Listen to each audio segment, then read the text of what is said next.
Radio fans, it's your boy, SoCal Saint, right here for the WrestleMania edition of Pop Culture and Professional Wrestling Podcast on the Radio Network. It is the IE Wrestling Show, and I am your boy, SoCal Saint, live with you right now here on this wonderful Thursday afternoon, Thursday morning, depending on where you are in the country or in the world, whether you're watching this live right now, or the East Coast and the South where I'm at. Welcome.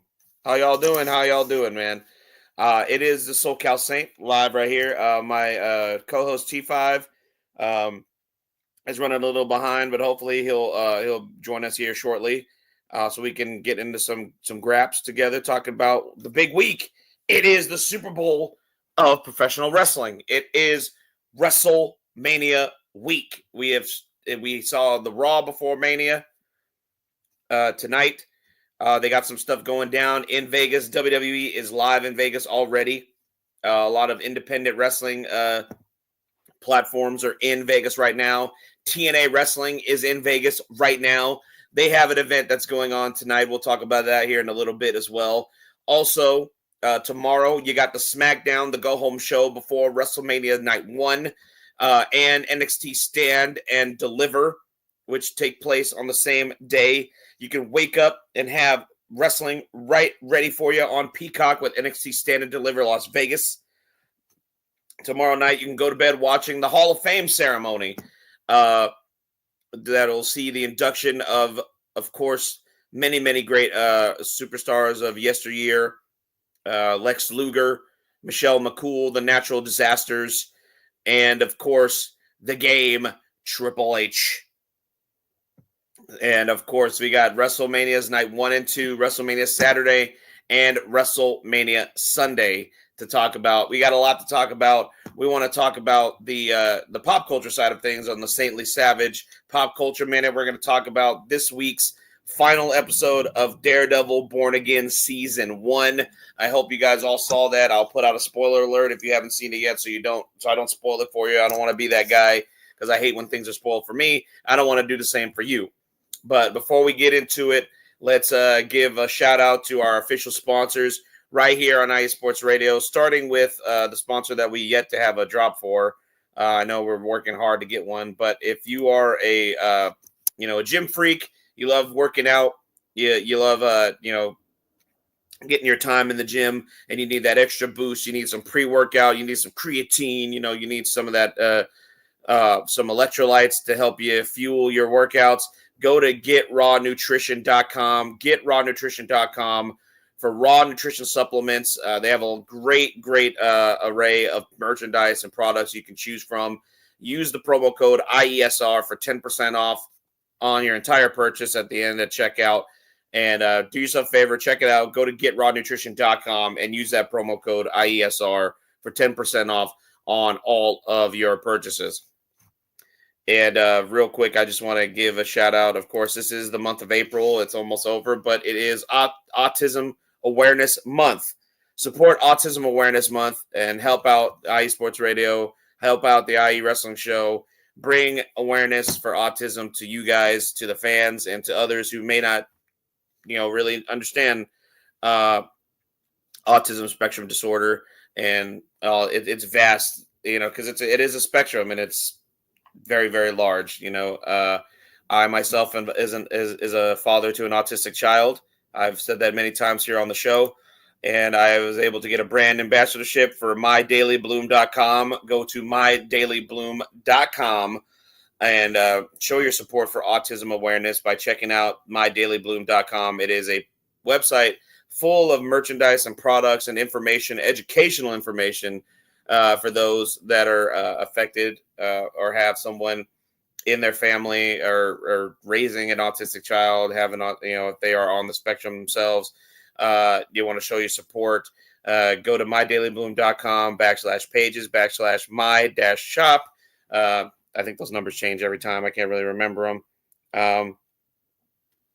And right here, it's going to be promo code IESSA at 15% off. Wow, that threw me off. Sorry. Go to mydailybloom.com/pages/my-shop.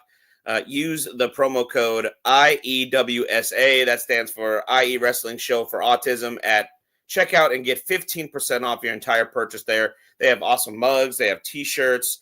They have books for children and young adults. They have educational material for parents and grandparents and friends. You know, if you don't really understand or know about all the different parts of the spectrum of autism, they have a lot. It's a really awesome website. It's very near and dear to my heart. Do yourself a favor, support Autism Awareness Month by checking out that page for me. I'd greatly appreciate it. It helps put money back into IE Sports Radio. It helps put money back into the show if you have a chance to do it. But the most important thing for me is not about the money. It's not about supporting the page. It's not about supporting the collective as a whole. It's really not. I can really honestly care less. It's about autism awareness. That is the most important thing. So please do yourself a favor. Do me a favor and check it out. I'd greatly appreciate it. We'll be right back in just a moment. We're going to give you a little break here for our sponsors here. And when we return, we'll jump into the St. Lee Savage Pop Culture Minute and talk about the first season finale of Daredevil Born Again from Disney+. Stay tuned, guys. We'll be right back in just a moment.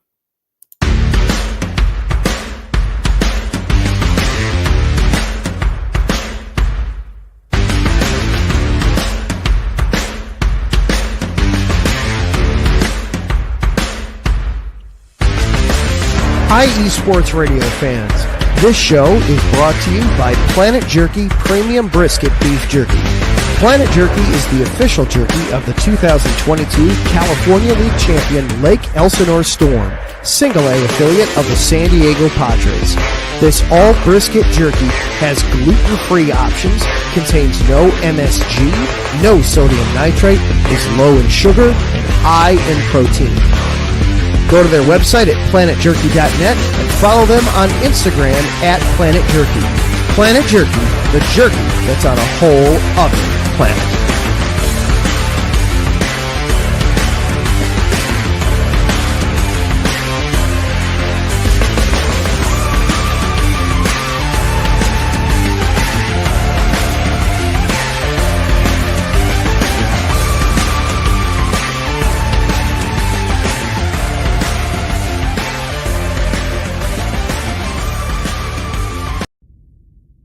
Rise and shine. It's 4 a.m. The stars are still out. The sun is beneath the horizon, but it's time to punch in and go to work. The comfort of your warm-ups turns into the grinding out of your reps as the clinking and the clanking of the plates create a symphony of euphoria. There's no other feeling like it. Earn it, burn it, and take what's yours. IE Sports Radio has proudly partnered with Vital Apparel, a brand that not only fits great, but also promotes and donates to mental health research. Use our code IESR to get 15% off their comfortable and inspiring gym wear and help them on their amazing journey to support mental health. Go hard, take part in your iron therapy, and be strong. Because when your mental health is as strong as you are, there's no telling how far you'll go.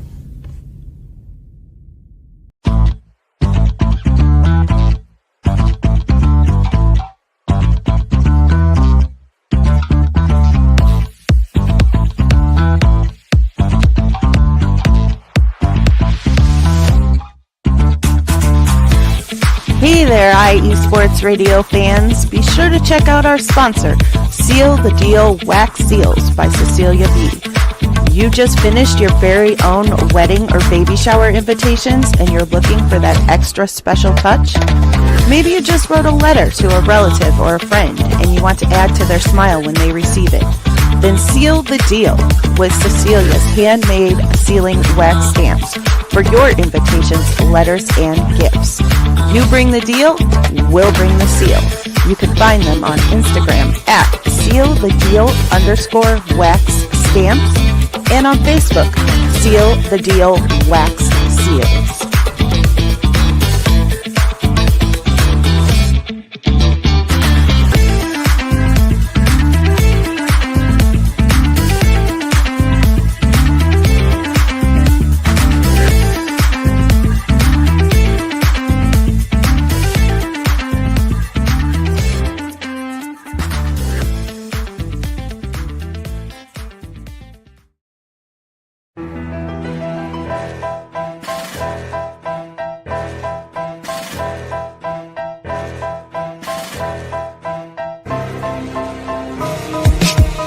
For the last 10 years, IE Sports Radio has been bringing you amazing content ranging from interviewing legendary athletes, coaches, and other authorized media personnel to building tailor-made shows dedicated to all major sports cities around the country.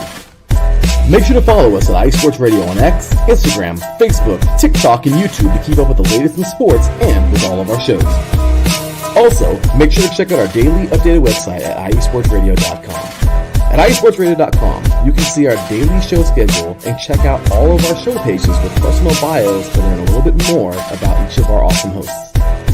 In addition to our show pages, you can catch the iSports Radio blog, Hall of Fame, Fans of the Month page, and our merchandise shop including t-shirts, tank tops, caps, long sleeves, hoodies, and more. For now over a decade here at IE Sports Radio, we've continued to be by the fans, for the fans, and we thank you all for your support and for making IE Sports Radio your direct feed for all that is sports.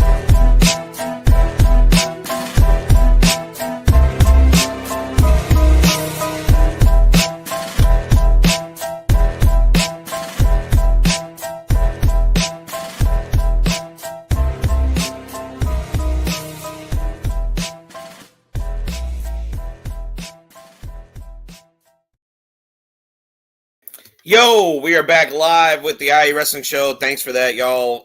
Checking out our official sponsors, of course. And hopefully I got some clicks on that autism awareness page that I was promoting here. I hope you guys will check it out.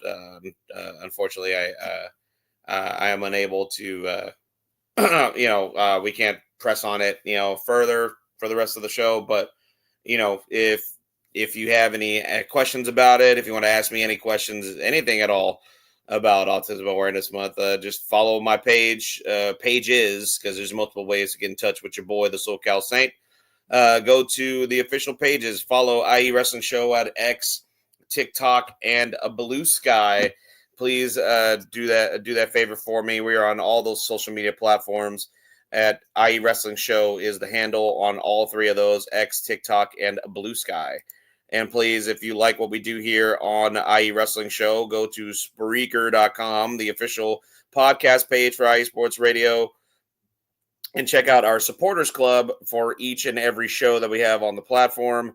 Go to www.spreaker.com/podcast/the-IE-wrestling-show and check out the support page. And for $5 a month, yes, that's $5 a month, less than a cup of coffee at Starbucks, $5 a month, you can help support IE Sports Radio, help support the IE Wrestling Show. It'll put money back into the show. That helps us do more for y'all. We can do a special show for y'all. We can talk about whatever you want. Since we're trying to broaden our audience here with the IE Wrestling Show, becoming a now pop culture pro wrestling platform, which talks about everything, encompassing pop culture, including the main part of the show, which is the pro wrestling.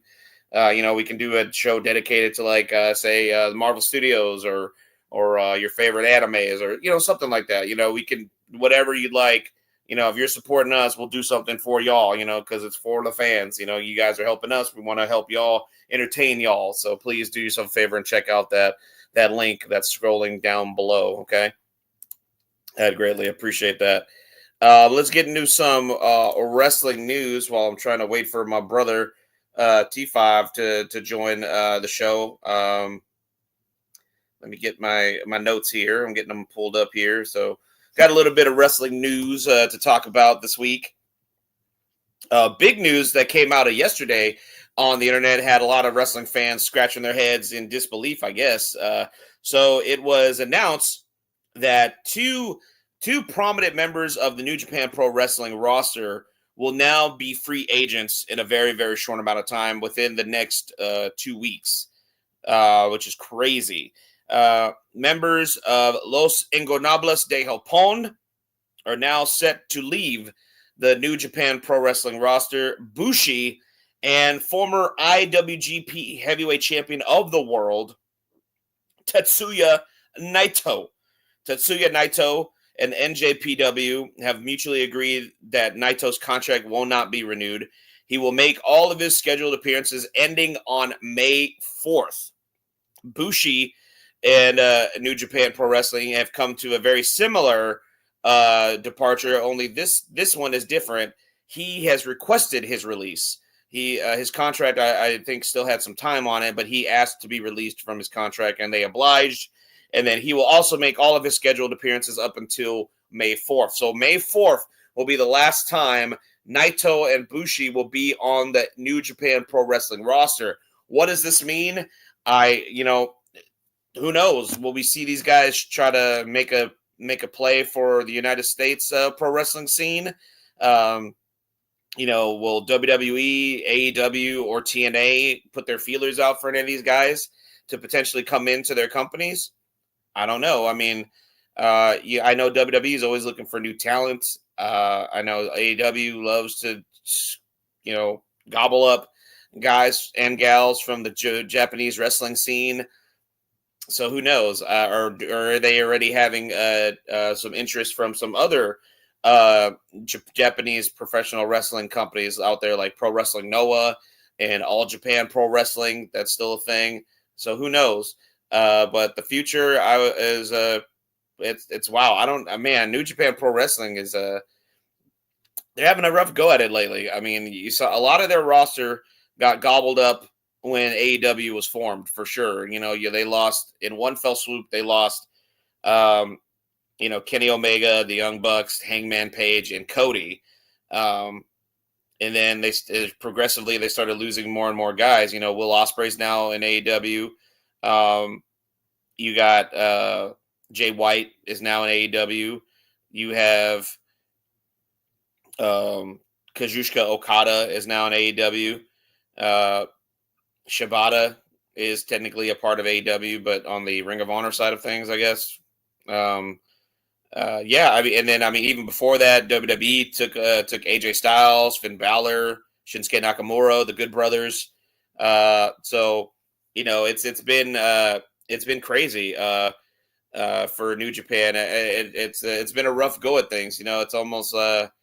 It's almost a watered down version of itself, and I was always a fan of New Japan for the last, I think I started getting into it around like 2013, 2014. And, I still try to keep my eye on the product, but man, it's definitely a shell of its former self, unfortunately, to me anyway, because a lot of their guys and have been kind of, dropping out of the company here and there. And look who's here. Yeah. The man, the myth, the legend, the Crescent City Savage himself, the host of the Crescent City Connection, and my co-host, my brother, my good brother, T5. What is good, my friend? How are you? What's happening, man? What's happening? Oh, that's good. Oh, man, I love that. See, that's swag, man. That's what the kids call it today. That's Riz right there. 100% Riz, man. 100%. I feel old. I'm dating myself by saying that. What the kids say today? What the kids say? That's what the kids say today. Wait, let me get that. What them young girls say today? Back in my day, young blood. Oh man, how you doing, man? I'm glad that you made it on time. I told everybody you're running a little behind, or I guess we got our streams crossed. A la Ghostbusters. Yeah, man, you can't cross the streams, man. Rule number one, you can't cross the streams. That's right. Ghostbusters told me that one. That's right. And while we're at it, do yourself a favor and follow my brother, the Crescent City Savage. Follow his pages. Go to Who Is T Fizzle. That is his personal page right here on X, as well as the Crescent City _IE is the official page for his show, which I just mentioned, the Crescent City Connection, where he talks all things Louisiana sports, from the LSU Tigers, from the New Orleans Pelicans, to, of course, the Who Dat Nation, the New Orleans Saints. Yes, ladies and gentlemen, things are getting very interesting, especially with the draft coming up. So you may want to come and join me high noon on Saturdays. That's right. That's right. Yeah, I've been hearing some rumblings. Apparently, there's some interest in Dion's boy, Dion Sanders. It's a Yeah, possibility. Deion Sanders' son. I forgot his I forgot his name. I know Shadur. there you go. Shadur. Yes. Hey, shout out to Darren. There's even been a hashtag Shadur Orleans. I like that. I like that. Oh, he got excited. You're on the show now. You showed up now. Yeet. Shout out to Taryn Rodriguez, host of 6 Point and SoCal Supreme Sports Show right here on 90 Sports Radio. He's in the chat. If you're in the chat room, man, don't be shy. Shout us out. Say what's up. Ask a question. We'll do what we can for y'all. It is the WrestleMania edition of the IE Wrestling Show. We are in the throes of WrestleMania week right now. And I was just getting started because I didn't want to get into our pop culture minute without you, brother. So I started with some wrestling news. And then I saw you pop in. So I was just talking about the news that came out yesterday about the imminent departure from New Japan Pro Wrestling of Bushi and Tetsuya Naito. And I know you're man. So I wanted to see what your thoughts are about that, man. I already said I want to hear what a lot of people that know me know that Naito is my guy, man. Naito is my dude. It was like when I first got into New Japan, it was Naito and Shinsuke Nakamura. Like I used to call him Swagski because we ain't never seen a Japanese wrestler with swag like this. That's true. So we used to call him Swagski. But Naito was my guy. And man, I can't think of a world where Naito is not in New Japan. I can't. Yeah, it's just unfathomable, bro. Because I'm used to like the American crowd that follows New Japan loves some Naito. Naito. They do. Yeah. They love that dude, and I understand like. His body's starting to break down a little, but his popularity is still there though. I don't know what kind of role they wanted him to play, or if they weren't interested, or what, man. But man, New Japan, it's one thing for Naito, but Bushi still can roll, man. They just really never really did anything with him though. That's what I'm surprised about is to hear about Bushi joining Naito on the way out. And I guess like the difference, I guess it's similar in a way, but what I was reading was that Naito and New Japan basically mutually agreed to not renew his contract, and Bushi actually requested to be released. You know what I mean? Like to be released. So I don't know, and then New Japan granted that release, and I'm just like, man, like. That's wild. I hate to use this term, that are pillars of New Japan, but I mean, it's kind of hard not to say that because when I got into it, they were pretty much like in the throes of their career there, and I saw the formation of Los Ingobernables de Japón. Yeah, bro. And Naito, man, he just was on another level of cool, man. Like coming out with his white suits, man, looking like a Tranquilo. He looking like them bosses out of those Yakuza video games, and and the way that he would like his just man, I don't know, like he would just drag title belts behind him, like he just didn't care. He just threw the belt in the ring. He didn't care. I don't know, man. Naito was on a different level, man, and I mean he still is. I mean, I know, like you said, it's true. His body is probably breaking down after years of man, wrestling that Japanese strong style, man, and that's no joke. The knees is done, bro. The knees is done.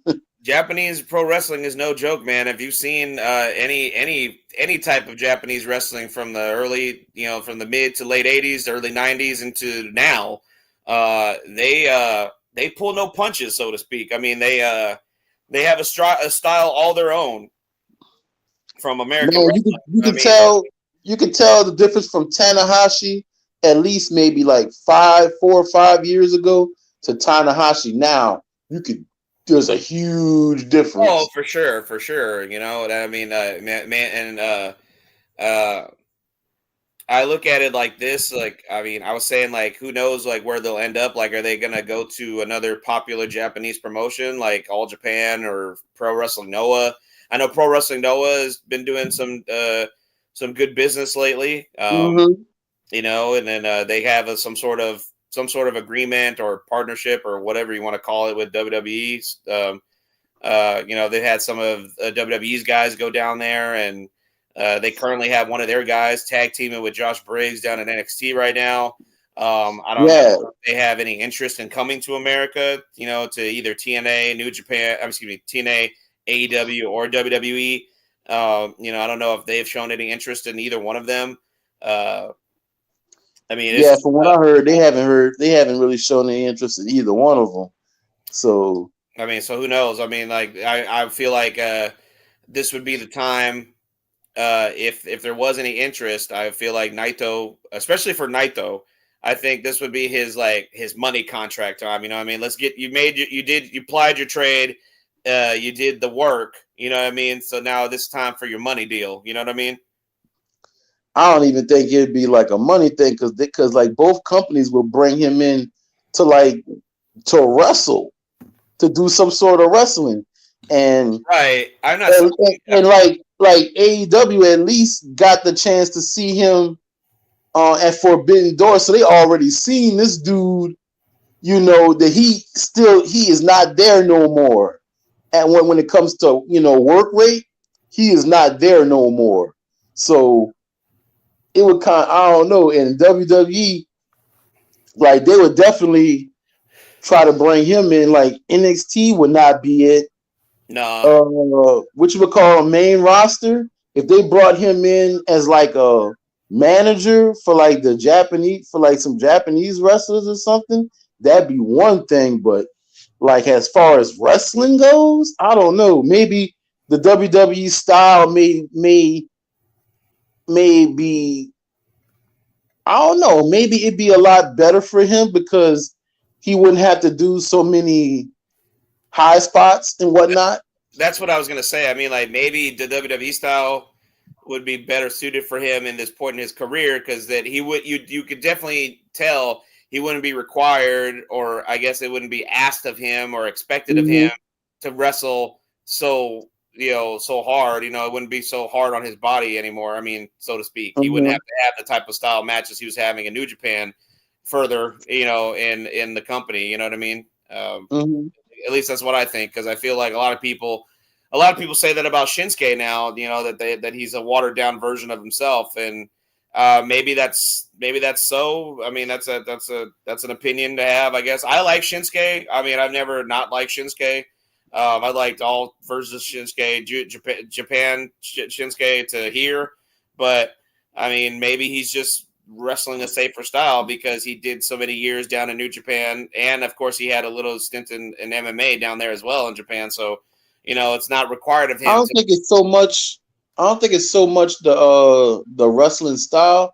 I think it's the way they do this character, that and plus too. the use. Because for like a lot of times he just magically disappear. He'd be healthy and would magically disappear, and you're like, man, where's my homie Shinsuke? He's too Where my busy boy serving. Shinsuke? Why he not going after the mid card title or something? And when they bring him back, he get like a 3 week push, then wham, out again. And you like, what was that? What was that?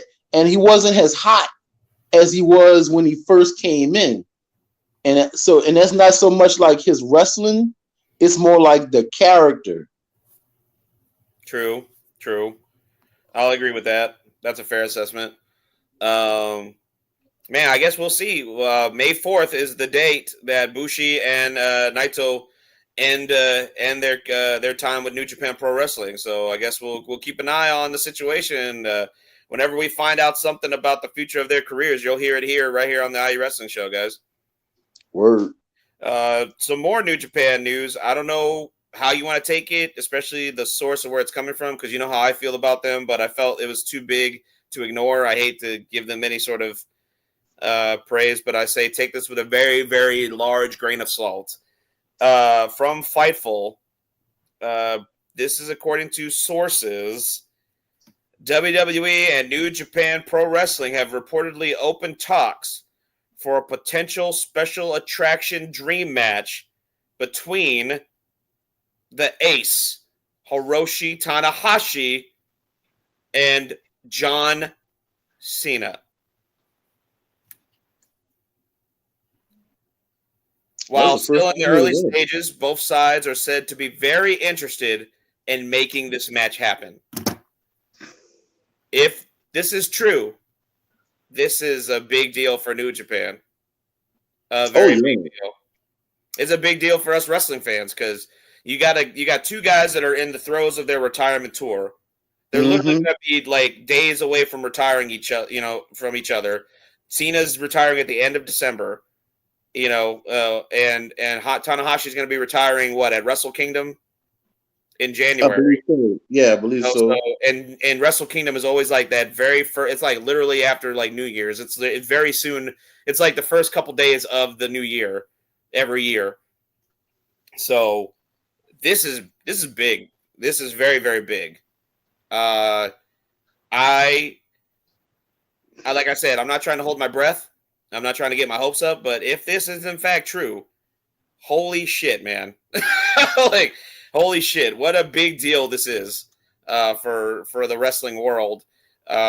Especially for I would say it's very big in terms of, I guess, niche wrestling fans, but I think as a whole, it's big. It's a big deal for wrestling in total because I can't even remember the last time WWE did anything with New Japan Pro Wrestling, on this monumental type of scale. I mean, you see a lot of people tend to share that match with what's his face, Grand Dragon Hulk Hogan and Muta. People tend to share that match a lot. I see that, and I've seen matches with Macho Man and it always seems like a lot of the times you see any WWE stuff, it's the golden age, the Federation days. You know what I'm saying? Yeah. But this would be on a whole other level, man. I'm not hating it. If it's true, I'm not hating it whatsoever. I don't know. What do you think, man? What are you feeling about that? Man, they would have to do like if it was true, they would have to do like all kinds of, especially if it's like in a WWE ring or whatever, or a WWE show, they would have to do all kinds of vignettes and stuff and videos explaining who Tanahashi is, because there's a handful of fans that are like you and me, and then there are even more fans that don't know. They're like, what's a Tanahashi? What's an ace? Ace of what? Ace of spades? What does that mean? Yeah, I can don't see that. Know nothing about Tanahashi, and they probably sit next to some fans like, you didn't just say that. Did you just say that? Right, and they get one of those. Well, listen to this, and they put their phone up like that. So you would have to explain to them who Tanahashi is and some cool vignettes, which WWE does do well.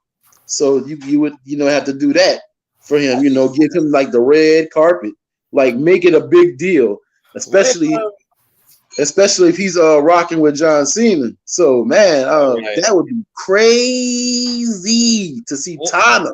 What if they handled it? What if they handed it like some of their old specials on the network and Peacock, like they've done in the past, like when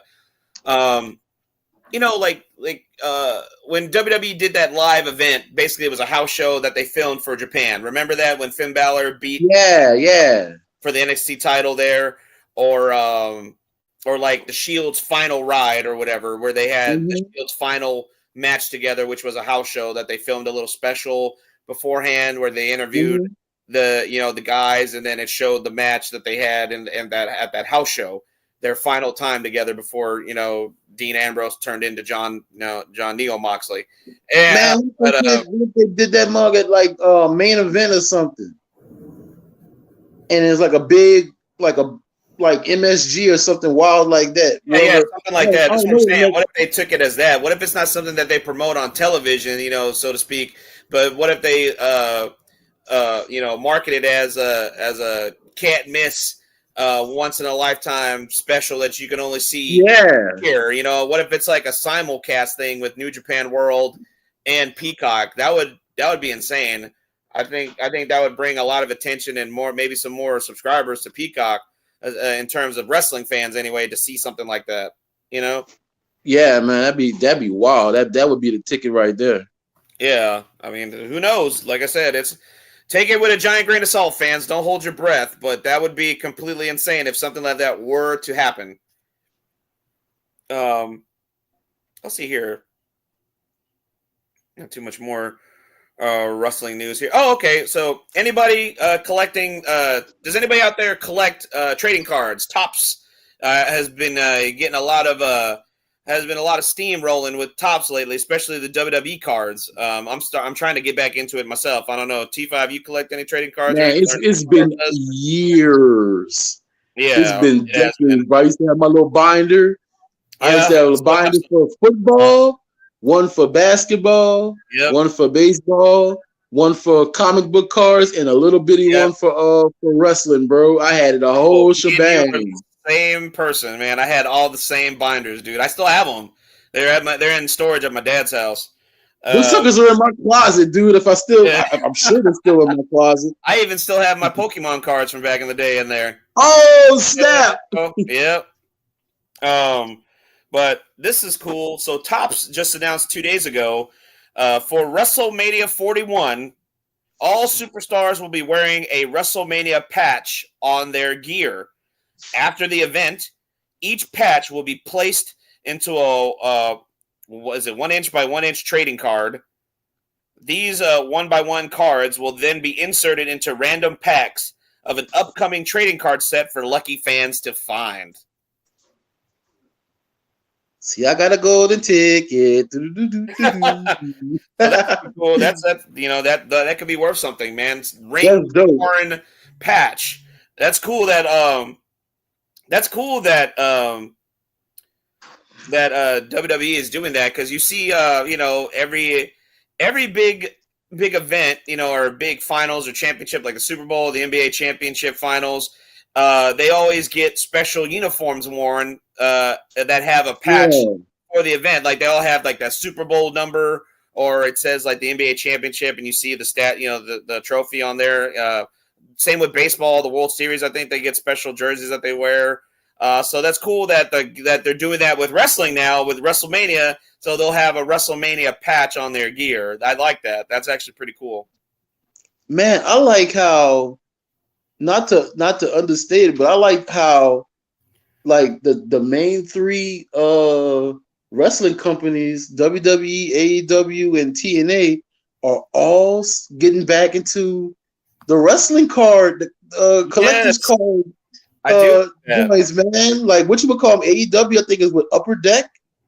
Yeah, and so. WWE is with Topps, and I forgot who TNA is, but I know they do cards too. And I was like, man, I'm glad to see. Collecting wrestling cards is back, man. That's right, and I know that that Topps seems to be like the big one. That's the one that seems to be worth the most, especially with like basketball. Oh yeah, it's always been like that since. Yeah. So for WWE to have that, I've seen, and I know one of the most expensive cards right now, the most valuable anyway, that you can find, apparently is the triple autographed card of Travis Scott, John Cena, and The Rock from Elimination Chamber. Oh yeah, that's gotta be a hot one right there. Yeah, exactly. It's cool. I don't know, man. Do you follow Triple H on X? Oh, not yet. Yeah, every once in a while, like I got a bunch of stuff.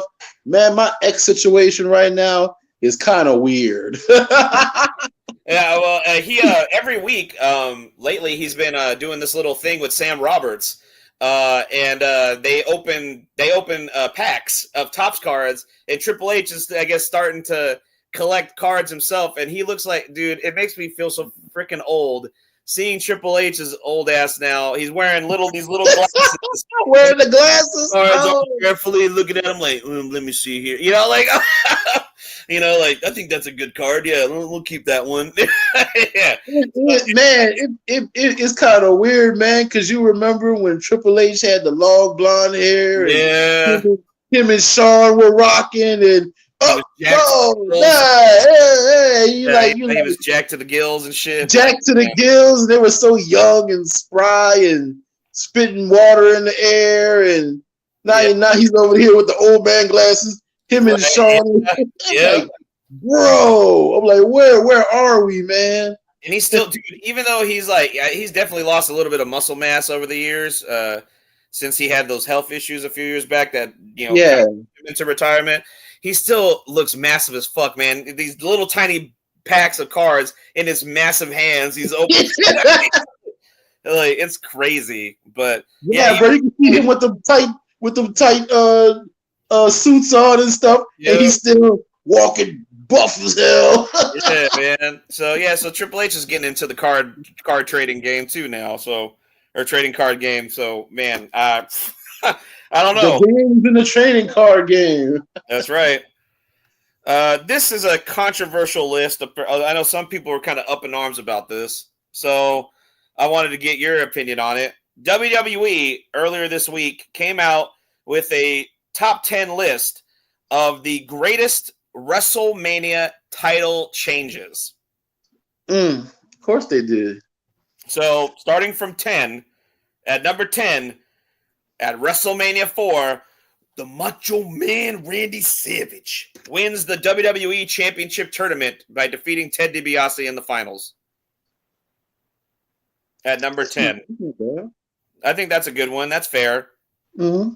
At number 9, Sami Zayn beats the odds and defeats Gunther for the Intercontinental Championship, WrestleMania 40 last year. That's not bad because that was kind of like that Rocky moment. Yeah, exactly. I agree with that. I like that. Those two definitely belong on the list. At number 8, this one definitely belongs on the list. I feel it should have been a little higher because of at the time it was such a movement leading up to it. But WrestleMania 35, Kofi Mania. Kofi Kingston wins the WWE Championship from Daniel Bryan.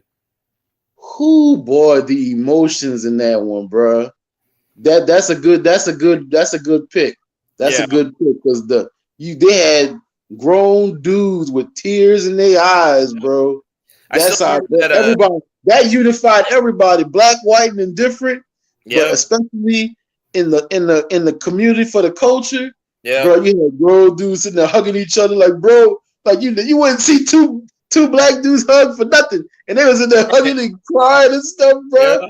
Bro, it was a moment, dude. It was, man. It was emotional, man, for sure. I still remember that video of MVP and God rest his soul, Shad Gaspard hugging each other, crying. Yeah, watching Kofi win the title I think they were like at a bar watching WrestleMania together. Yeah, bro, that was cool, boy. Yeah, man. Rest in peace, Shad. We miss you, brother. Oh, most definitely, baby. Oh, bro. Number 7. This one probably just as equally as emotional for a lot of us. Happened in the Superdome, New Orleans, baby, in the home of the Saints. Daniel Bryan wins the WWE World Heavyweight Championship at WrestleMania 30. Yes-O-Mania. That's right. Yes, the yes movement in full effect. He was never supposed to be in the cards. Everybody talks about that. That was never the plan. Daniel Bryan was never supposed to be in the main event of WrestleMania 30, but his popularity, that yes movement at that time, from the middle of 2013 all the way through that WrestleMania season of 2014, it was undeniable for him, man. Like, there was just no getting around that. He had to be the one to dethrone Randy Orton. He had to have his moment, and he got it, and I think that's a damn good pick right there. Oh, yeah, most definitely. The yes movement. Boy, that was a time, boy. Occupy Raw. Yeah. That was a time, baby. Yeah, I know, right? I do remember that. At number 6, Shawn Michaels wins the WWE Championship in the Iron Man match against Bret Hart at WrestleMania 12. And to quote Voldemort himself, "The boyhood dream has come alive." You know, that's a big moment. I'd say that's a big win. That's definitely on the list right there. That definitely deserves to be on the list. Shawn Michaels winning the title for the first time ever. For a long time, like especially that was my era. That was my era right there, baby. Shawn Michaels was my guy. Bret Hart was my feud. That was my match. See him have the belt and on his knees and everything, and bro, that has a special place in my wrestling heart right there, man. For sure, man. Him coming down from the rafters, on that. Yeah, man. That's such a big moment. I love everything about that match. That match is great. Like people talk about that match, and it's such a very odd match in terms of like people's opinions of it, because some people you either love it or you hate it, and I particularly love it. I loved it. I loved it then. I love it now. Brett was an awesome champion. I always loved Brett as WWE champion. He's one of my favorite WWE champions of all time. Shawn. I mean, it was just his time. Like he was like I said, I hate to use it again, but he was undeniable at that point in his career. And Shawn looked like a champion. He was, he had that his classic gear from that night, man. It was like that rock star aura, bro. Yeah, man. That's what got me into him. Like I was into the Rockers and everything, but not like that. But when he went solo and just his entrance, bro. Yeah. It was like a rock star, like kind of like where Jay is right now. Yeah. That's how Shawn Michaels was for me. That entrance alone, like him just going to the ring, was like a rock star entrance. He just had that swag about him. Yeah. And then from his promos to his matches, he was just different than everybody. He was just built like the kids say today, he was just built different. Yeah, he was just built different. And here we go, top 5 now. This might get a little tricky. So, at number 5, I can understand. I'll preface it with this. I can understand why this is at number 5, because of what came after the win. Not so much the win itself to me is so historic, but the record-breaking reign that followed after it. At number 5, Roman Reigns unifies the Universal and WWE titles at WrestleMania 38, defeating Brock Lesnar. You almost forgot who the hell he beat, yeah. Yeah, he defeated Brock Lesnar. It was so long, bro. It was so long that I almost forgot who he beat. And I remember, because Brock Lesnar beat won the belt off of Big E. Yeah. And everybody was like, bro, he didn't need that damn belt, bro. He didn't need that. No, he didn't.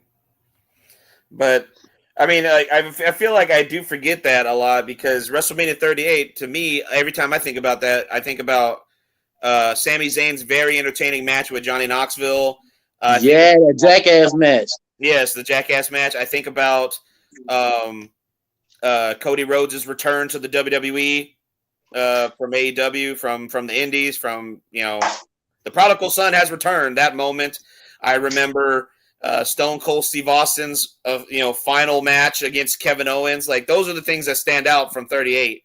And I forget that Roman's gigantic reign as the tribal chief, just dominating the business, started. Really started there when he took both titles.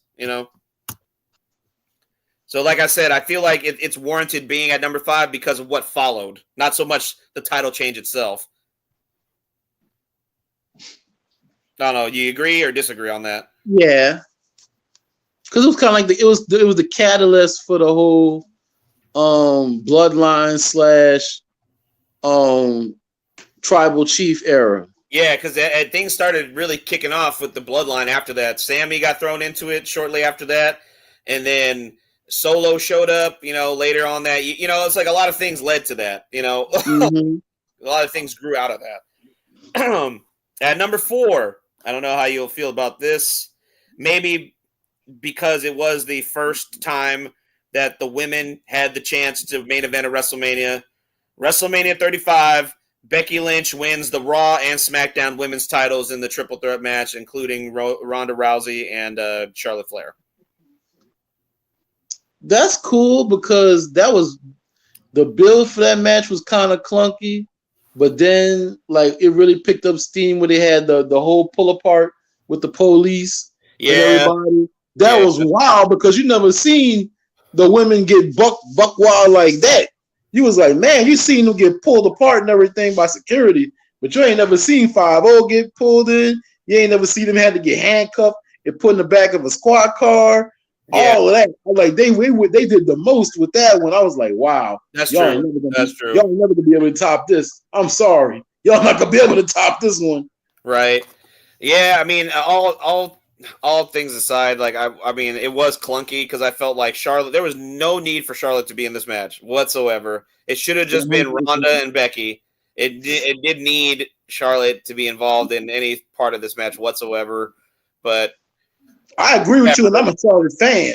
I know, yeah. Like I am a Charlotte fan too. I mean, but I still feel like it was unnecessary for including her in this match at that time. Yeah, because I think the fans would have been just fine with Ronda and Becky because that was a match we never got. I don't think we ever got a one-on-one match between the two of them to this day. Because we did a one-on-one. I don't think we ever did get a one-on-one because Ronda left shortly after that. She was gone. She was MIA. After WrestleMania, they didn't do a one-on-one when she came back. Nope.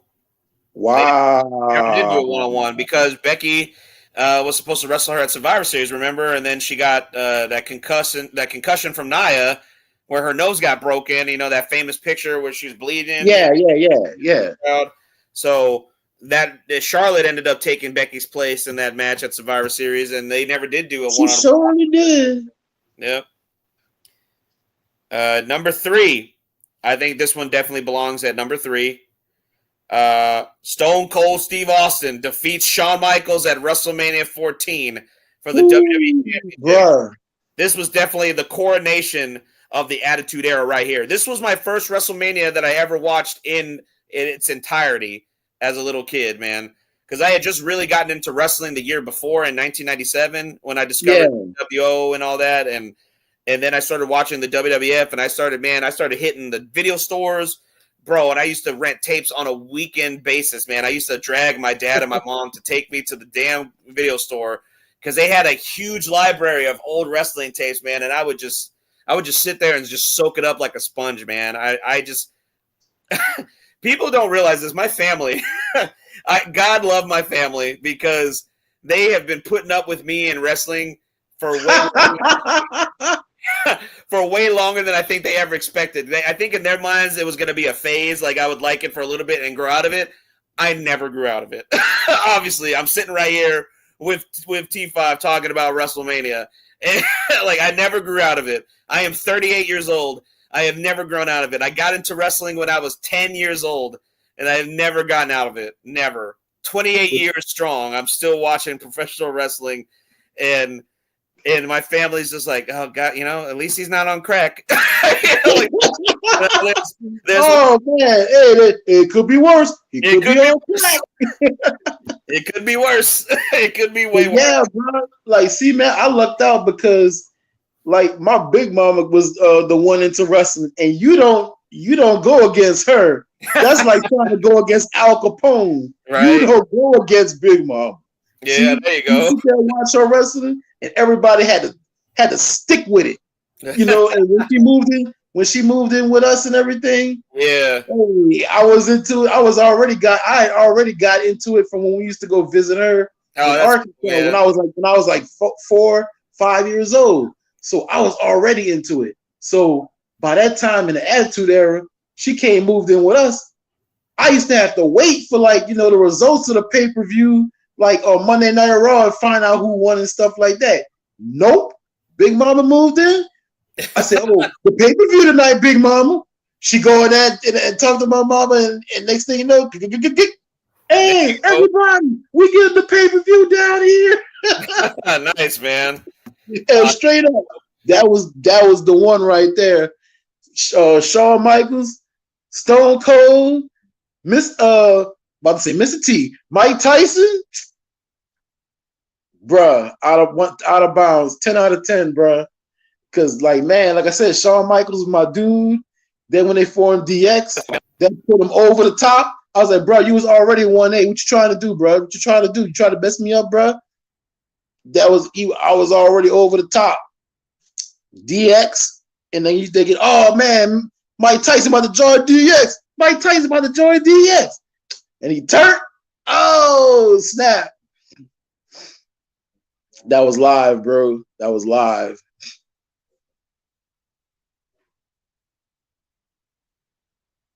You there? You froze? You cool? Oh, something happened. I'm still here, though. We're having technical difficulties, ladies and gentlemen, but we're still here. Your boy T5, Mark, the homie SoCal Saint will be back in a second as soon as he figures out that he's not on air. I don't have the list, the rest of the list. We stopped at number 3, but when we get back, we'll finish the rest of that list, though. Man, Dynamite was fire last night. I doubt if you want to talk about it, but you know, it is what it is. You on with T5 now. You on with Grumpy T now. So we'll talk about it while we're still popping until we get things figured out. They started with Mercedes and Athena. That match slapped. It started off a little clunky, but that match slapped. And Athena ended up she went for the O-face against Mercedes. Mercedes countered it and rolled her up, but she held on to the tights. So that's kind of leaving a little open-ended there, because they had a great match, but I think they can have a greater match down the line. So she'll go on. Mercedes goes on to the finals of the Owen Hart tournament, and she'll be waiting to see who comes out. I think she waiting to see Statlander and Jamie Hayter. Yeah, she'll be waiting to see she'll be waiting for the winner of Statlander and Hayter, and that's gonna be a hard hitting one right there. Ooh boy. What else happened? The Hurt Business defended their tag team titles against the Gates of Agony. That was a hard-hitting meat match. Hurt Syndicate goes over, of course. But then MJF comes out, and he's out here trying to, sway the Hurt Syndicate once again to let him join. And he gives up his watch to Shelton Benjamin. He's like, I'm going to need some time. Tapping on his wrist, I'm going to need more time. He's like, oh, I get you. And then he brings some girly girls. We don't know if they're ladies of the night or if they're just party girls, but he does try to sway them with some females. And he almost got Shelton Benjamin, but Shelton Benjamin said, nah, still thumbs down. So MJF is still trying to sway them into joining. Let's see where this is going. What else we had? Boy, Ospreay versus Takeshita. That match balled. Boy. Whoo. I know we've seen them two like twice already, but I don't care. That match slapped.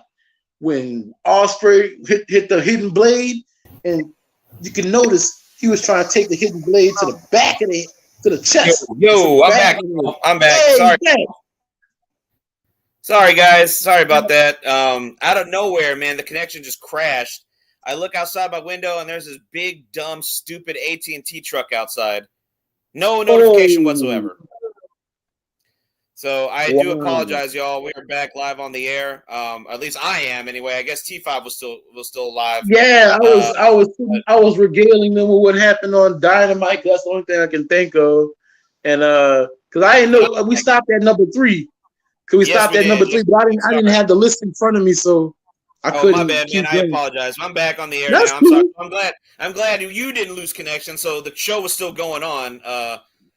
Man, it sucks. We lost some viewers, man. I hope y'all come back.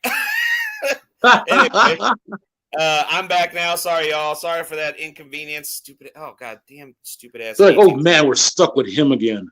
Sorry, guys. I'm gonna log out. They said we're stuck with the big guy again.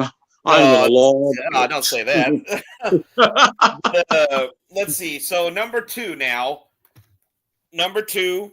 This I will definitely say this is memorable just for the type of cash-in, because it was a cash-in. The very first one ever at WrestleMania. Seth Rollins cashes in Money in the Bank and wins the heist of the century championship from Brock Lesnar at WrestleMania 31. For what it was, it's definitely probably the best cash-in ever. Next to, I would say, Dolph Ziggler's cash-in on Alberto Del Rio. Mm-hmm. And the very first one ever, I still think is very memorable when Edge cashed in on John Cena after New Year's Revolution's Elimination Chamber match. Oh, that was fire. Yeah, that was the very first one ever. I think that that everybody really set hyped. the tone for how the Money in the Bank was going to be handled from there on out. You know what I mean? Yeah.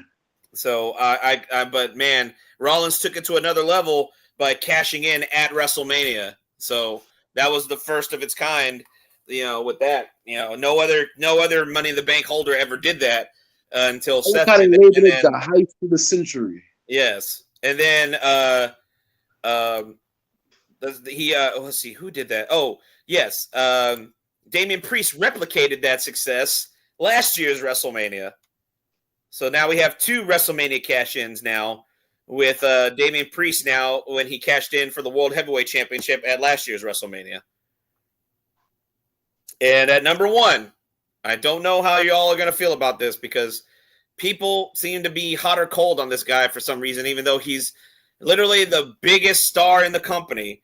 He is the quarterback. He is the one running the plays right now. Number 1, Cody Rhodes defeats Roman Reigns for the WWE Undisputed Championship last year's WrestleMania 40. This had to be on the list, bro, because there was so much emotion. This literally was controversial. Like Eric Bischoff says, controversy creates cash. You literally had people in their feelings.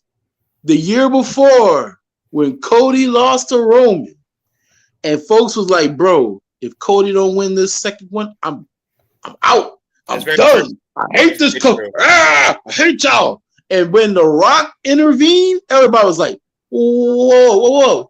What's going on? What the hell? What the hell? What's this? What's this? And they couldn't understand what the hell was going on. None of us could understand what the hell was going on. Oh, man. And folks got in their feelings. The Cody crybabies, as he so eloquently put, they came out. They said, "Oh, you ain't about to rob us. You ain't about to rob us, Mr. Part-Time. I don't care what movie. Right. I don't care what movie you was in. You ain't robbing us." Damn right. Man, that. Oh man.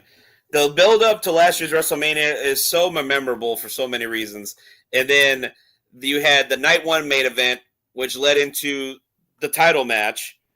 It was, I think it's warranted at number 1, honestly. And because not only did you have the bloodline stuff, yeah, with the final boss, that came out of nowhere. Yes, you understand, Rock versus Roman. But then they pivoted into this whole final boss thing. Bro. And you had Rock and Roman, and The Rock was on a roll, boy. Yeah, he was. He's like, man, we back, baby. Rock fans, we back. And I never expected to think that I would ever think oh, man, I would actually like to see Rock versus Cody Rhodes. Who would have thought that would be a sentence coming out of my mouth in 2024? Not me. Exactly. It was... the pivot of all pivots became one of the most successful moments in wrestling history, really. And it was a big win because Cody Rhodes defeated a champion who had such a long modern day reign. There is nothing that you can really compare it to except going back to the yesteryears eras of Bruno Martino and Hulk Hogan. Like those guys before Roman are the ones that held the title the longest. Now Roman Reigns is up there, forever etched in time, because will there ever be another title reign like that? Probably not. Maybe not in our lifetime, but holy crap. Roman Reigns is forever etched in stone for that monumental reign that he had with that title. And Cody Rhodes being the grandson of a plumber, the son of the legend himself, Dusty Rhodes, the American Dream, Dusty Rhodes, baby. I've wined and dined on pork and beans and wined and dined with kings and queens. This man was a huge, huge popular superstar. Dusty Rhodes, during his time, for those who don't know, if y'all don't know Dusty Rhodes, do yourself a favor and do some research on the American Dream, because Dusty, bless your heart. Dusty was doing the Lord's work, man. Back in the day, he was bringing people of all backgrounds, all colors, all creeds together, championing this man. And there's a promo you can find of Dusty talking about that. He's like, I'm looking out in the crowd, baby, and I see white people and black people sitting together cheering for me, and I love it, baby. It's just beautiful. He was, oh man, like I've seen people talk about Dusty. I've seen a lot of African American fans of wrestling. Even my uncle, who admittedly grew up as a wrestling fan. He doesn't watch any longer, but he said he loved Dusty Rhodes. He said Dusty was one of my favorites, man. He was for the people. He was one of us. You know what I mean? A lot of people lump him in with a lot of guys, like people say like, oh yeah, we had our Tony Atlases, we had our Rocky Johnsons, we had our JYDs, and we had our Dusty Rhodes. You know what I mean? Like the original invite to the cookout. Yes, exactly. Literally, I remember that was the first wrestling name I recognized when I was like about 4 or 5 years old, sitting on my big mama floor in our house. Get him, Dusty. Get him. I'm like, who's this Dusty cat? What is you watching? And she was watching wrestling. Dusty Rhodes, Ric Flair, all them cats. Get him, Dusty. Get him. And all I would hear was Dusty. I heard her call Dusty out more than she called my name and stuff. And I'm my grandson. She like, get him, Dusty. Get him. Oh, that dirty scoundrel. Watch out, Dusty. And every other 5 minutes, she was saying Dusty. I'm like, who's this Dusty cat? So that was like the first wrestling name I literally found out when I got into wrestling, or when I discovered wrestling, was Dusty Rhodes. And to that day, Dusty Rhodes has always held a spot in my heart. And when he passed, and they had that little vignette for him with that music, and they cut his promo with it, he was I'm reaching out to you in my hand and your hand in my hand. Bro, I literally started crying, bro. Like, that was my guy, man. That was my dude. Dusty was on another level, man. He's definitely one of my favorites of yesteryear for sure. And maybe that's why I love Cody. Maybe it just resonates to his son now, I guess. I don't know, but I think Cody's one of the best in-ring guys we have today. But man, but just back to Dusty real quick. I want to say this quote. I looked this up. This is one of my favorite quotes of a Dusty Rhodes promo.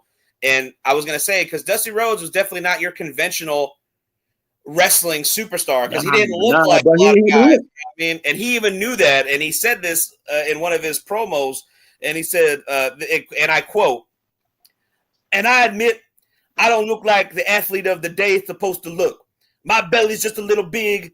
My hand's just a little big. But, brother, I'm bad, and they know I'm bad." Woo! Say it again, Dusty. I'm bad, and, brother, they know I'm bad.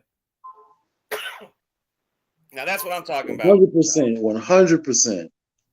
So, I think Cody Rhodes finally doing the thing that eluded his father for so long, winning the WWE Championship.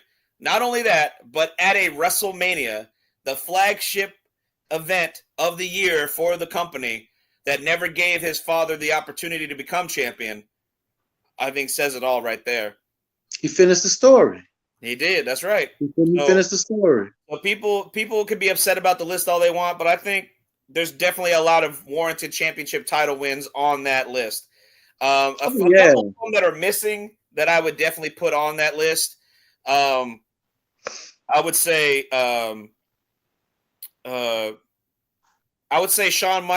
Razor Ramon winning the Intercontinental title at WrestleMania 10 in the ladder match. I think that should have been on the list. I think Ultimate Warrior beating Hulk Hogan for the WWE title at WrestleMania 6 should have been on that list because that was a huge deal at the moment. It literally was, at that moment in time, a believable changing of the guard for what it was. You know, like it was at a sold-out Skydome in Toronto. I don't think a lot of people expected Hogan to lose because Hogan hadn't lost at WrestleMania, ever, up until that point. But he did. I mean, I'm trying to think what else.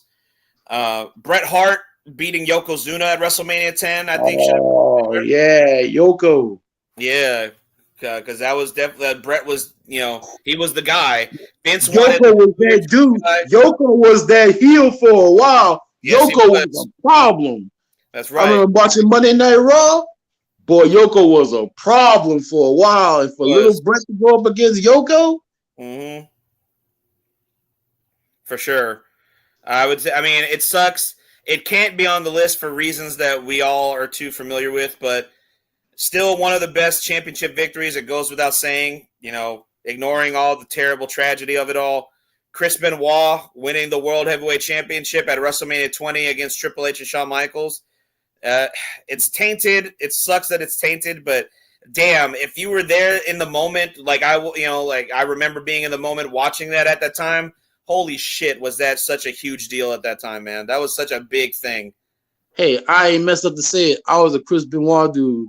I was too, man. I love Benoit. Chris Benoit, man, the crippler, Canadian crippler. Bro, I was a Chris Benoit cat from WCW to when they came over to the E. Yeah. I was a Chris Benoit dude. That was my guy. He was built different. And bro, that match, that win right there was for me. For sure. What's another one that stands out? People don't talk about this match enough, and I don't know why, because it is such a good match. It to me, it was the match of the night on this particular WrestleMania. WrestleMania 23, Undertaker defeating Batista for the World Heavyweight Championship. It should have been the main event. It wasn't, and I remember after that match was over, I remember Batista and Undertaker walking into the gorilla, and Batista, very cocky, but I would say very warranted because of the type of match they had. He screamed out to everybody else who was yet to had their match yet, "Follow that!" I would have had big nuts too, boy. I would have been proud of myself too. Talk your talk. Like, I don't know. People don't talk about that match a lot, but man, that is the best match.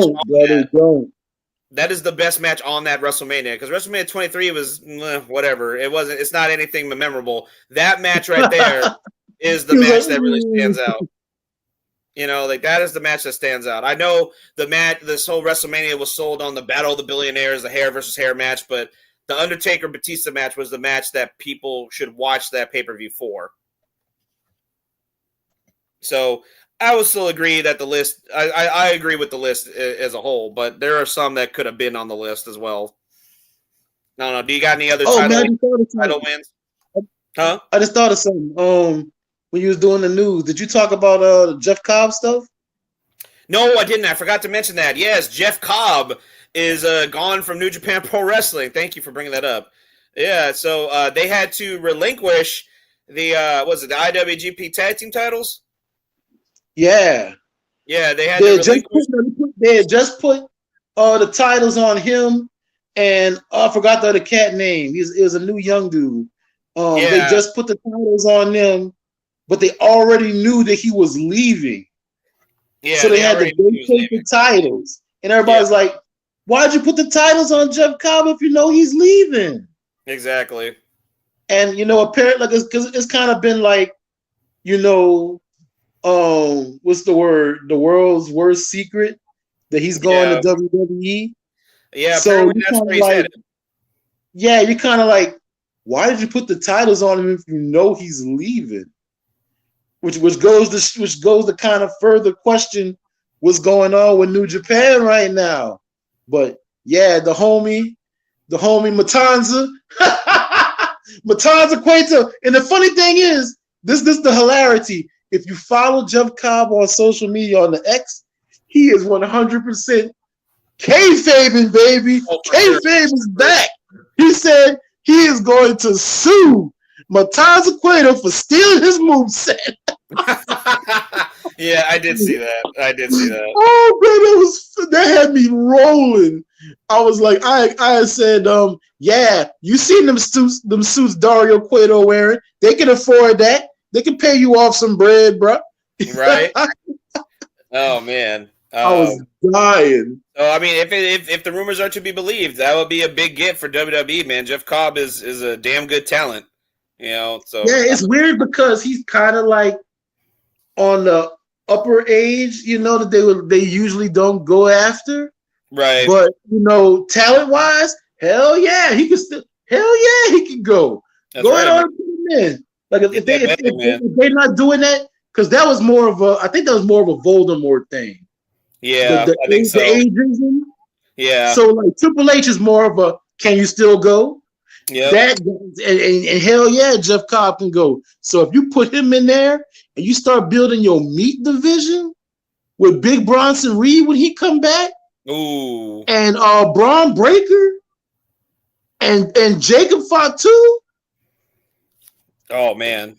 Don't tell me nothing. Don't you dare tell me nothing. That's true. Dare tell me nothing. They have a big meaty match at WrestleMania.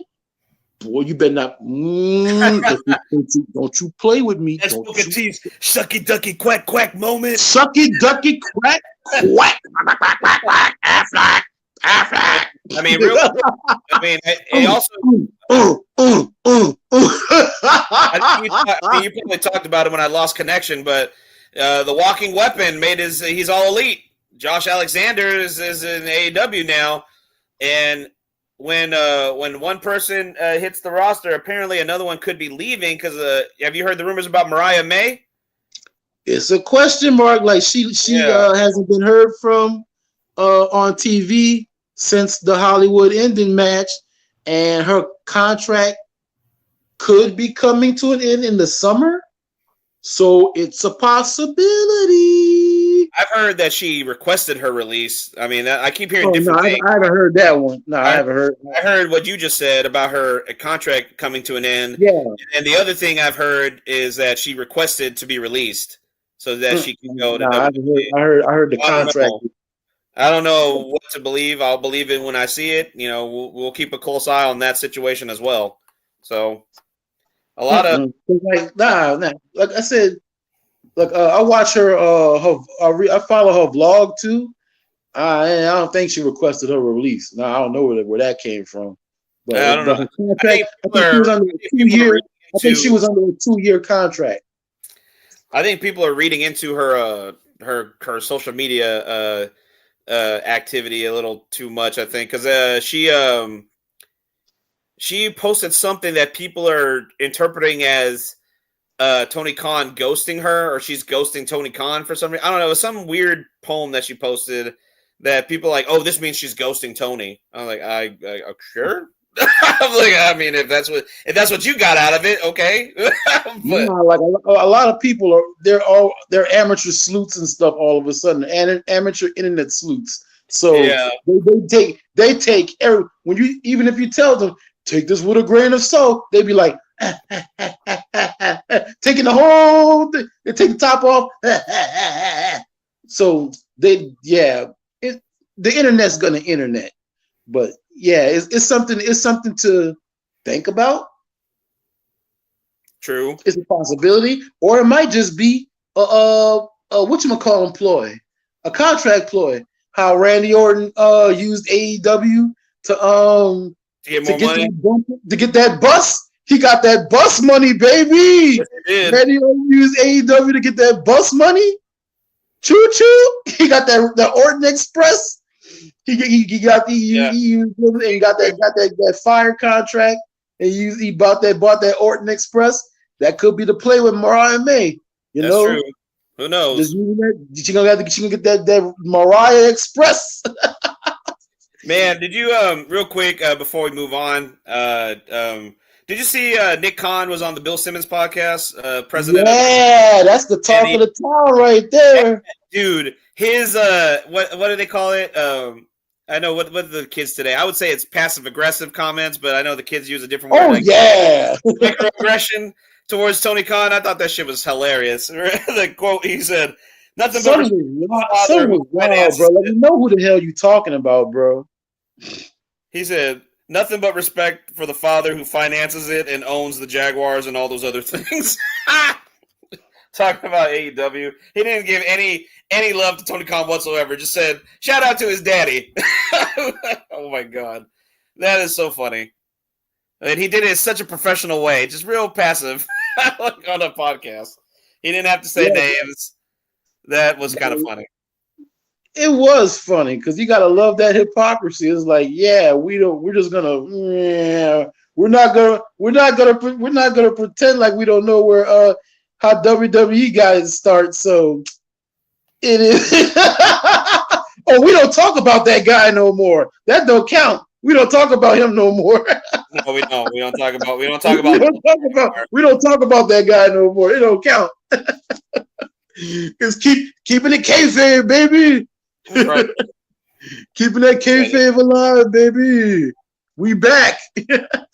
Oh man. So man, I guess that's really it for the wrestling news. Unless real quick, if y'all are ready for some wrestling action, you can't wait for the weekend. Tune in to TNA tonight, guys. TNA's Unbreakable is going to be live from the Cox Pavilion in Paradise, Nevada, and it will air on TNA Plus if you're a subscriber. I don't know if it's airing on. Is it airing on TV as well? I'm not really sure. Oh, I don't have the what that is. Access. Yeah, I don't think it's gonna be on Access. I think it's premium. I think it's TNA Plus. It is for the TNA Plus. Okay, so if you can log into TNA Plus, I think they still run that special where you can subscribe for a month for free if you want to do that. So I mean that's still an option.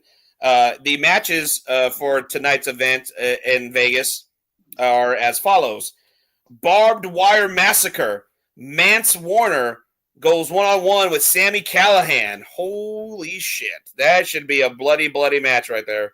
And Steph D. Lander will be in attendance in the corner of her man, Mance Warner. Hopefully she doesn't get involved because I know she's still recovering from her neck surgery. So, she needs to chill out. Yeah, she needs to chill out. Exactly. Moose has an open challenge. I guess it says Moose versus to be announced. So Moose doesn't have a challenger yet. I don't know if it's for the X Division title or just a special attraction type of thing. It would be interesting to see who accepts that challenge from Moose. Let's see here. 6-man tag team match. Mike Santana teams with the Hardy Boys to take on Mustafa Ali and the Nemeth brothers, Ryan and Nick Nemeth. Yes. That's going to be a good one. And these two matches will lead to another match. Eddie Edwards versus Ace Austin versus Steve Macklin in the semifinal match for the TNA International Championship Tournament. Zachary Wentz versus JDC versus Eric Young, also in a tournament semifinal match. The winners of those two triple threat matches will join AJ Francis in the final triple threat match to crown the inaugural TNA International Champion. This is now the new title that's replacing the digital media title that is no longer a thing. Right. And in a mixed tag team title match, Frankie Kazarian and Tessa Blanchard will take on TNA Knockouts champion Masha Slamovich and TNA World Champion Joe Hendry. So that is the card tonight for Unbreakable. So if you we can't were on rhythm too. Huh? I said we were on rhythm too. I know, right? If you guys are ready for some wrestling action and want to get an early start, that's definitely where you want to begin your wrestling action for WrestleMania week.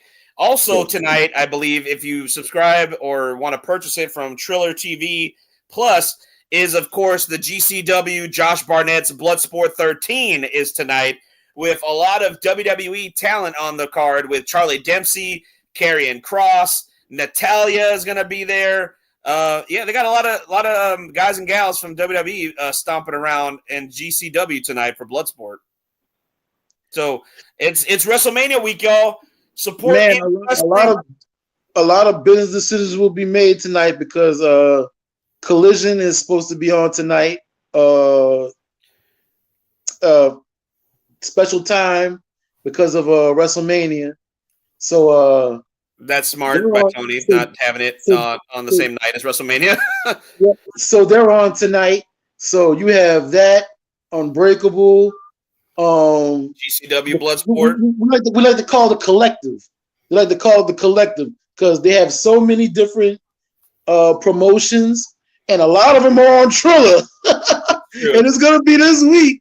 So man, get ready, bro. Get ready. If your weekend is freed up and you got Triller, you're gonna be eating well. Because that's right. Whoever's out there, GCW.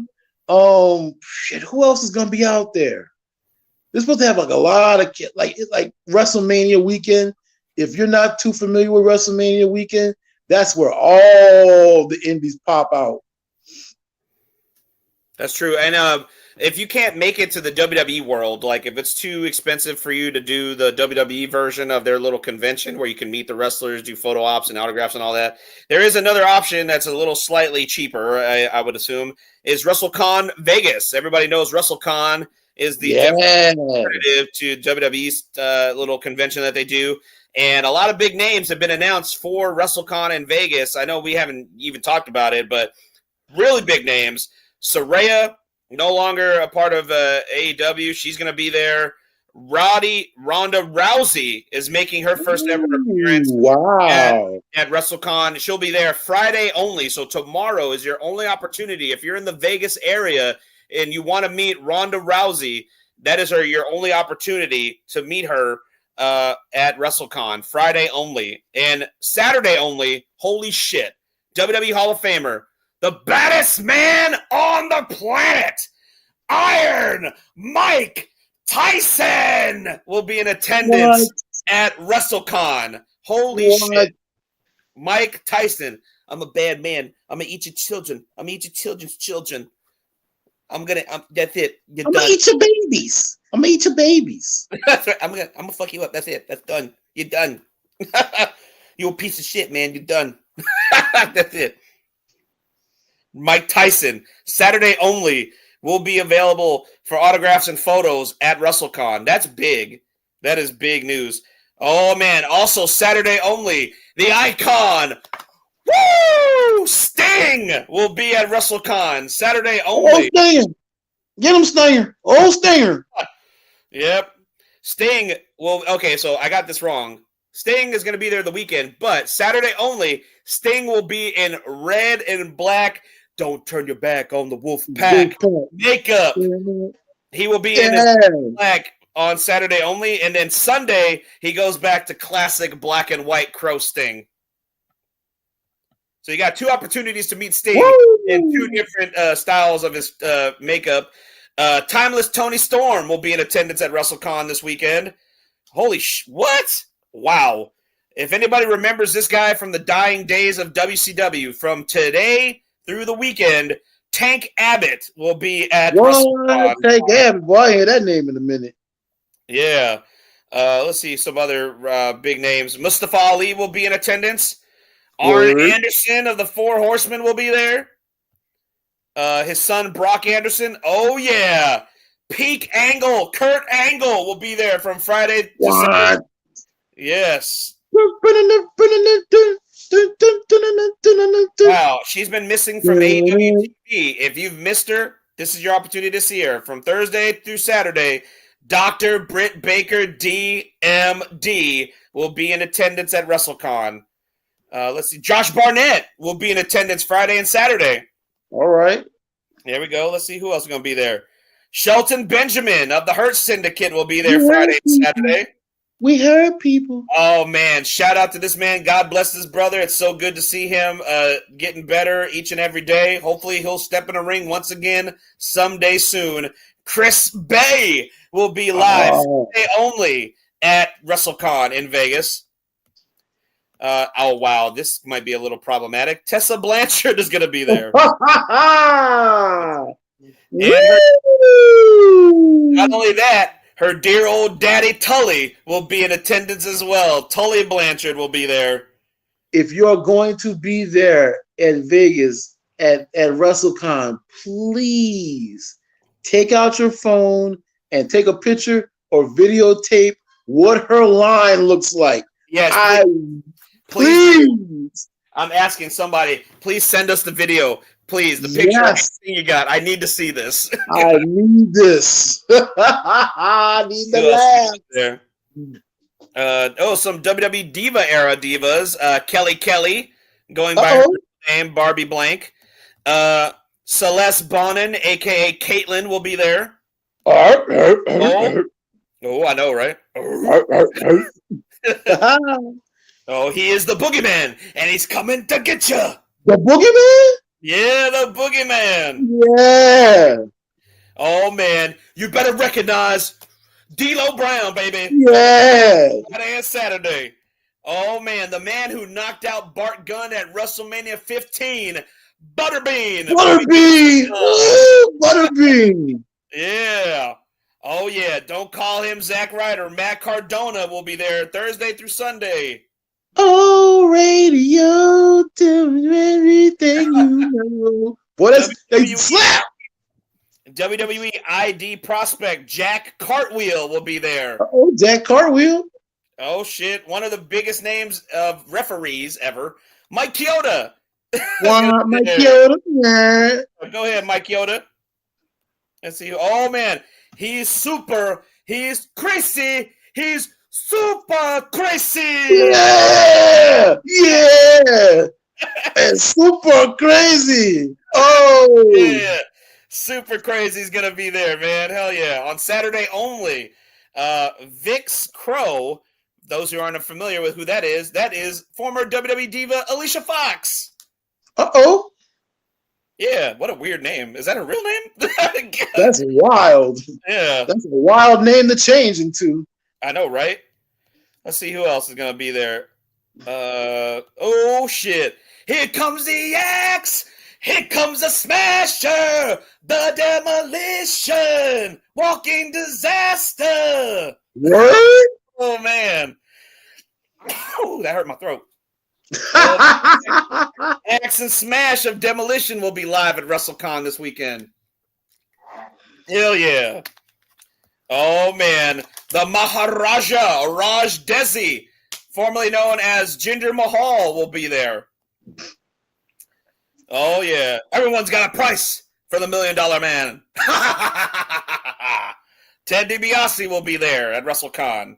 Man, you about to make me pull out that old super crazy theme music, bro. That thing used to slap. Hell yeah. Oh, man, dude. A reuniting of a big tandem from the ECW days.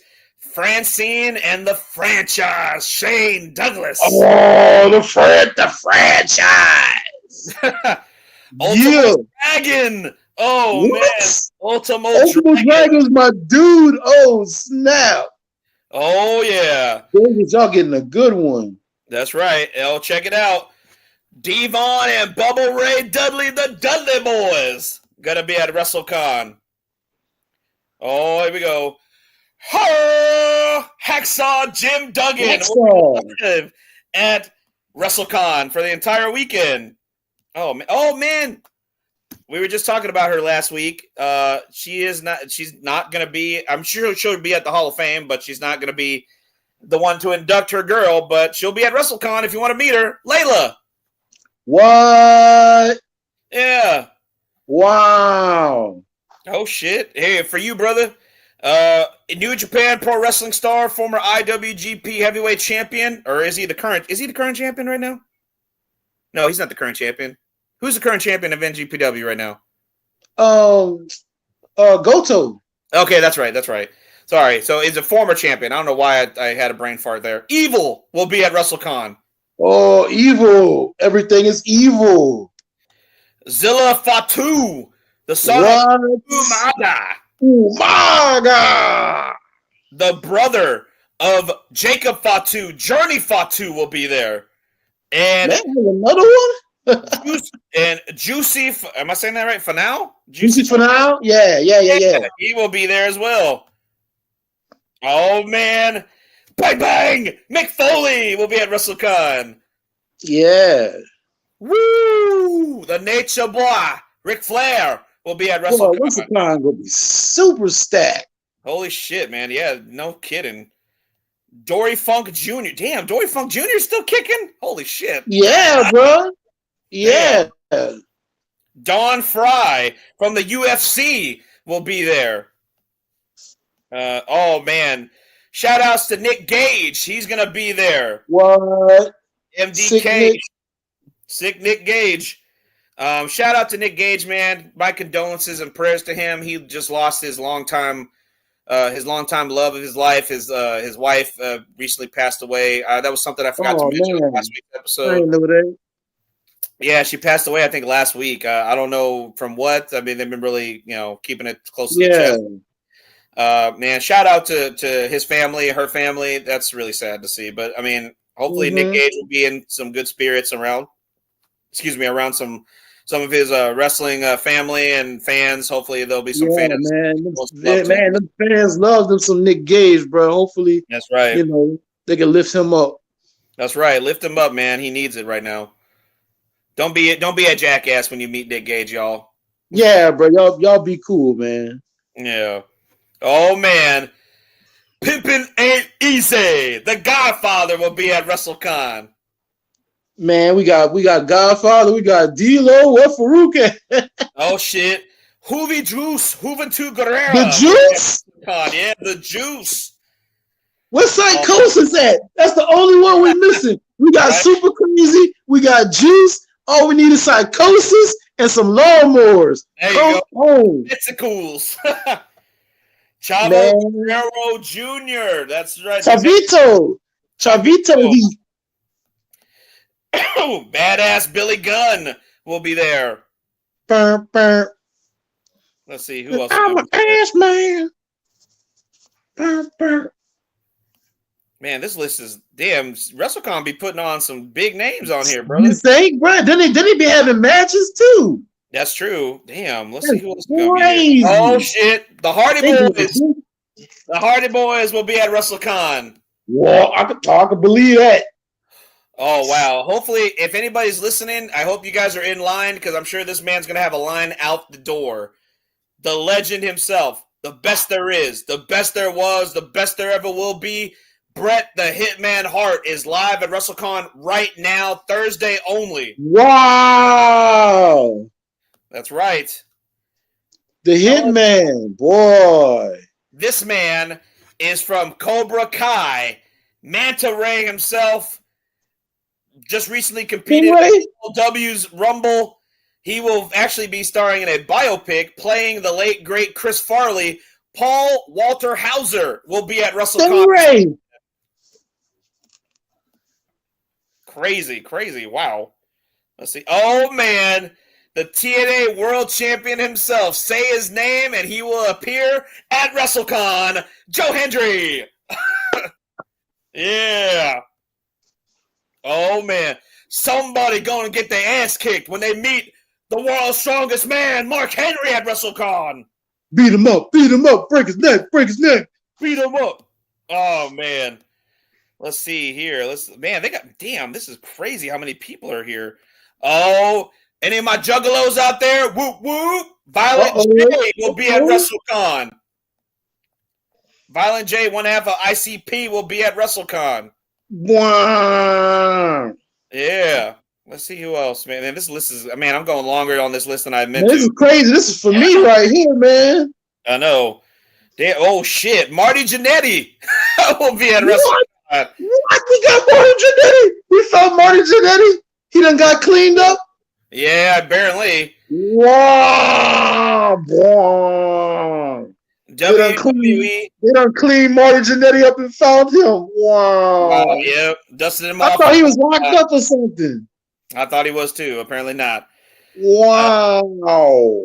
Former WWE Women's Champion Jazz will be in attendance. Yeah. Oh man, woo! This is a wow.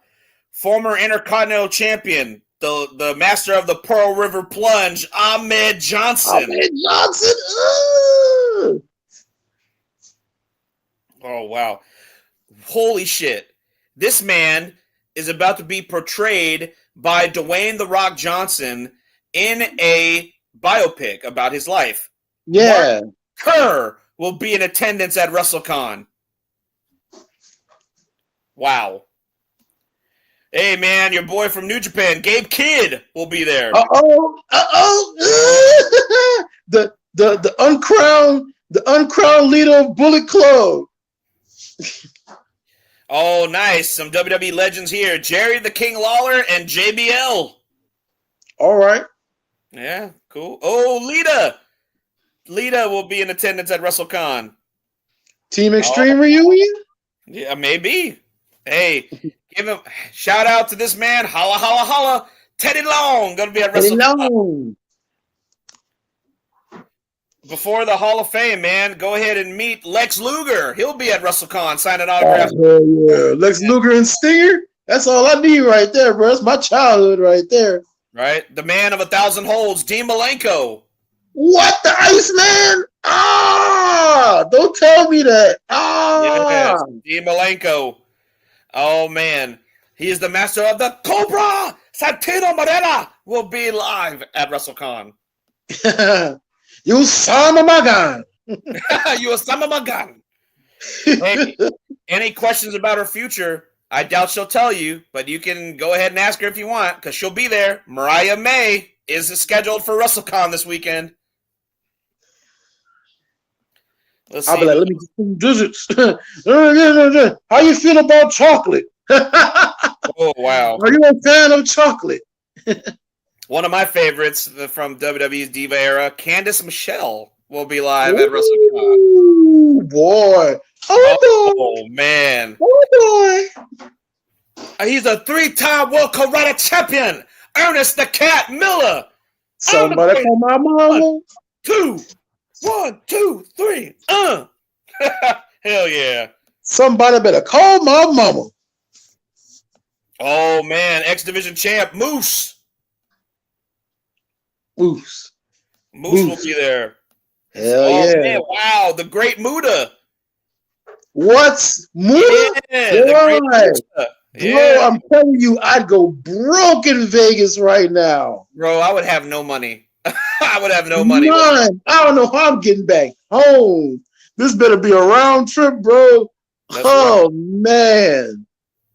Kevin Nash. Oh, yeah. Kevin Big Nash. Sexy. Big sexy. Wow. One of my favorite TNA knockouts of all time, ODB. Oh. I loved ODB, man. Hell yeah, bro. ODB had like so much swag on her. Oh, it's me. It's me. It's DDP. Bang. Self high five. Oh, man. Damn, that man. was another one of my guys, man. Man, a lot of big names. Hey. Oh, Going by her real name, Daria Ray, formerly known as Sonya Deville. Going to be making her first. Yeah. Mm-hmm. Awesome. I love this girl. Smiley Kylie Ray. Oh, Kylie Ray. All right. Yeah. Oh, shit. Uh-oh. Yeah, uh-oh. And you can't teach that. Real one, Enzo Amore will be live at WrestleCon. Uh-oh. Dustin Rhodes. Rhino. The original bro, Matt Riddle. Rikishi. Oh, man. Oh, Jake the Snake Roberts. Jake the Snake. Holy shit, my boy. Dog. If any, anybody going to WrestleCon, I will pay y'all for an autograph from this man. This is the man that helped me get into professional wrestling because I was such a big basketball fan. I've told this story multiple times on this podcast. Dennis Rodman, the world. He's going to be at WrestleCon tomorrow, Friday only. Dude, this is peak WCW right here, man. Rodzilla, baby. Rodzilla. Oh, this is for the Attitude Era kids right here, man. Holy shit, man. Oh, this girl. I have don't tell my wife. I have the biggest crush on this woman right here. You don't watch the show. Yeah, damn. Thunder Rosa will be live. Thunder Rosa. I follow the vlog, Doug. I can watch her eat tacos. I love me some Thunder Rosa, man.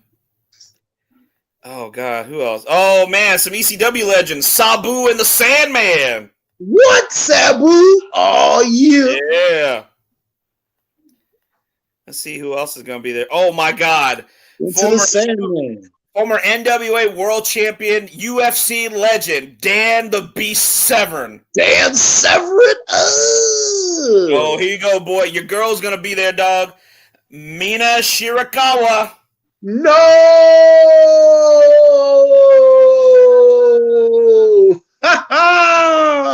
Mina!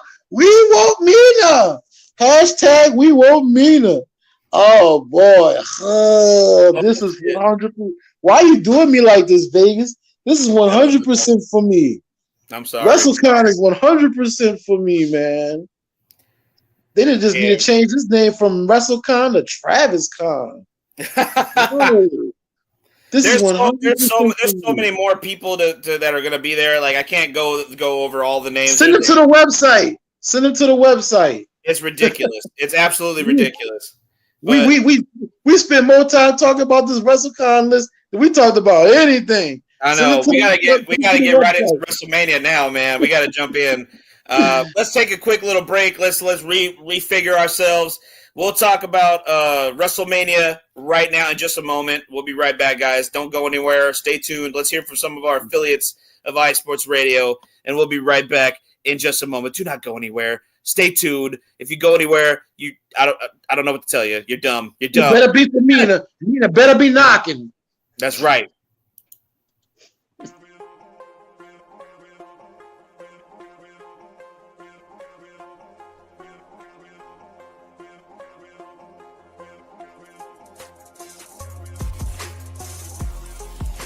Hello, ladies and sinners. Hello, sports fans around the world. Hello, IE Sports family. This is Cale Henderson, the host of IE Vegas, the Sin City Sports Show, presented by IE Sports Radio. If you folks are interested in sports in the Vegas area, if you're wanting to have a blast for 1 hour, every Tuesday night from 7 p.m. Pacific Standard Time to 8 p.m. Pacific Standard Time, this is a show built for the Vegas sports fans, where we feature the Las Vegas Raiders, the Las Vegas Golden Knights, the Las Vegas Aces, and the University of Las Vegas, Nevada Rebels. Hopefully, fingers crossed, MLB team coming soon. Either way, if you folks are looking to have a blast for 1 hour each and every week, tune in Tuesday, 7 p.m. Pacific Standard Time to 8 p.m. Pacific Standard Time. If you folks are interested in Vegas sports news, go to our Twitter at SinCities_IESR, and you can speak with me, the host, Cale Henderson, at Cale_Henderson on Twitter at any time. Be happy to reply. Always want to reach out to our fans. Again, the Sin City Sports Show, presented by IE Sports Radio, your direct feed for all that is sports.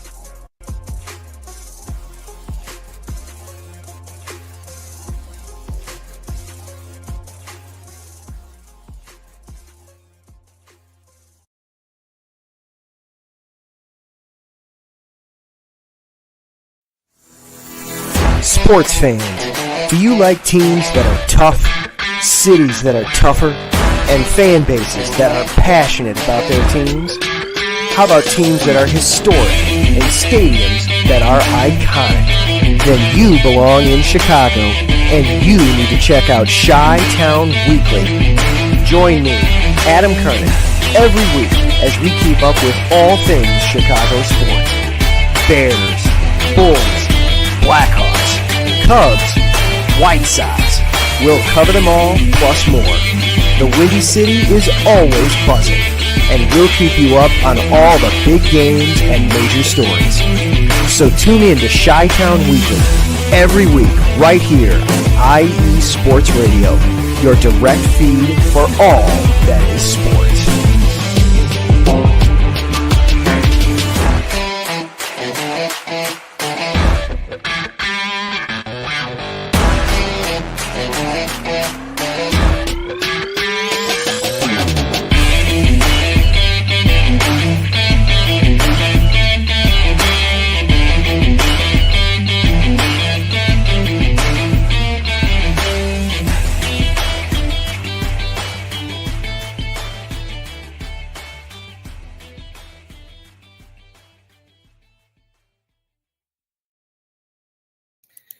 Yo, what's good, y'all? We are back live with the IE Wrestling Show.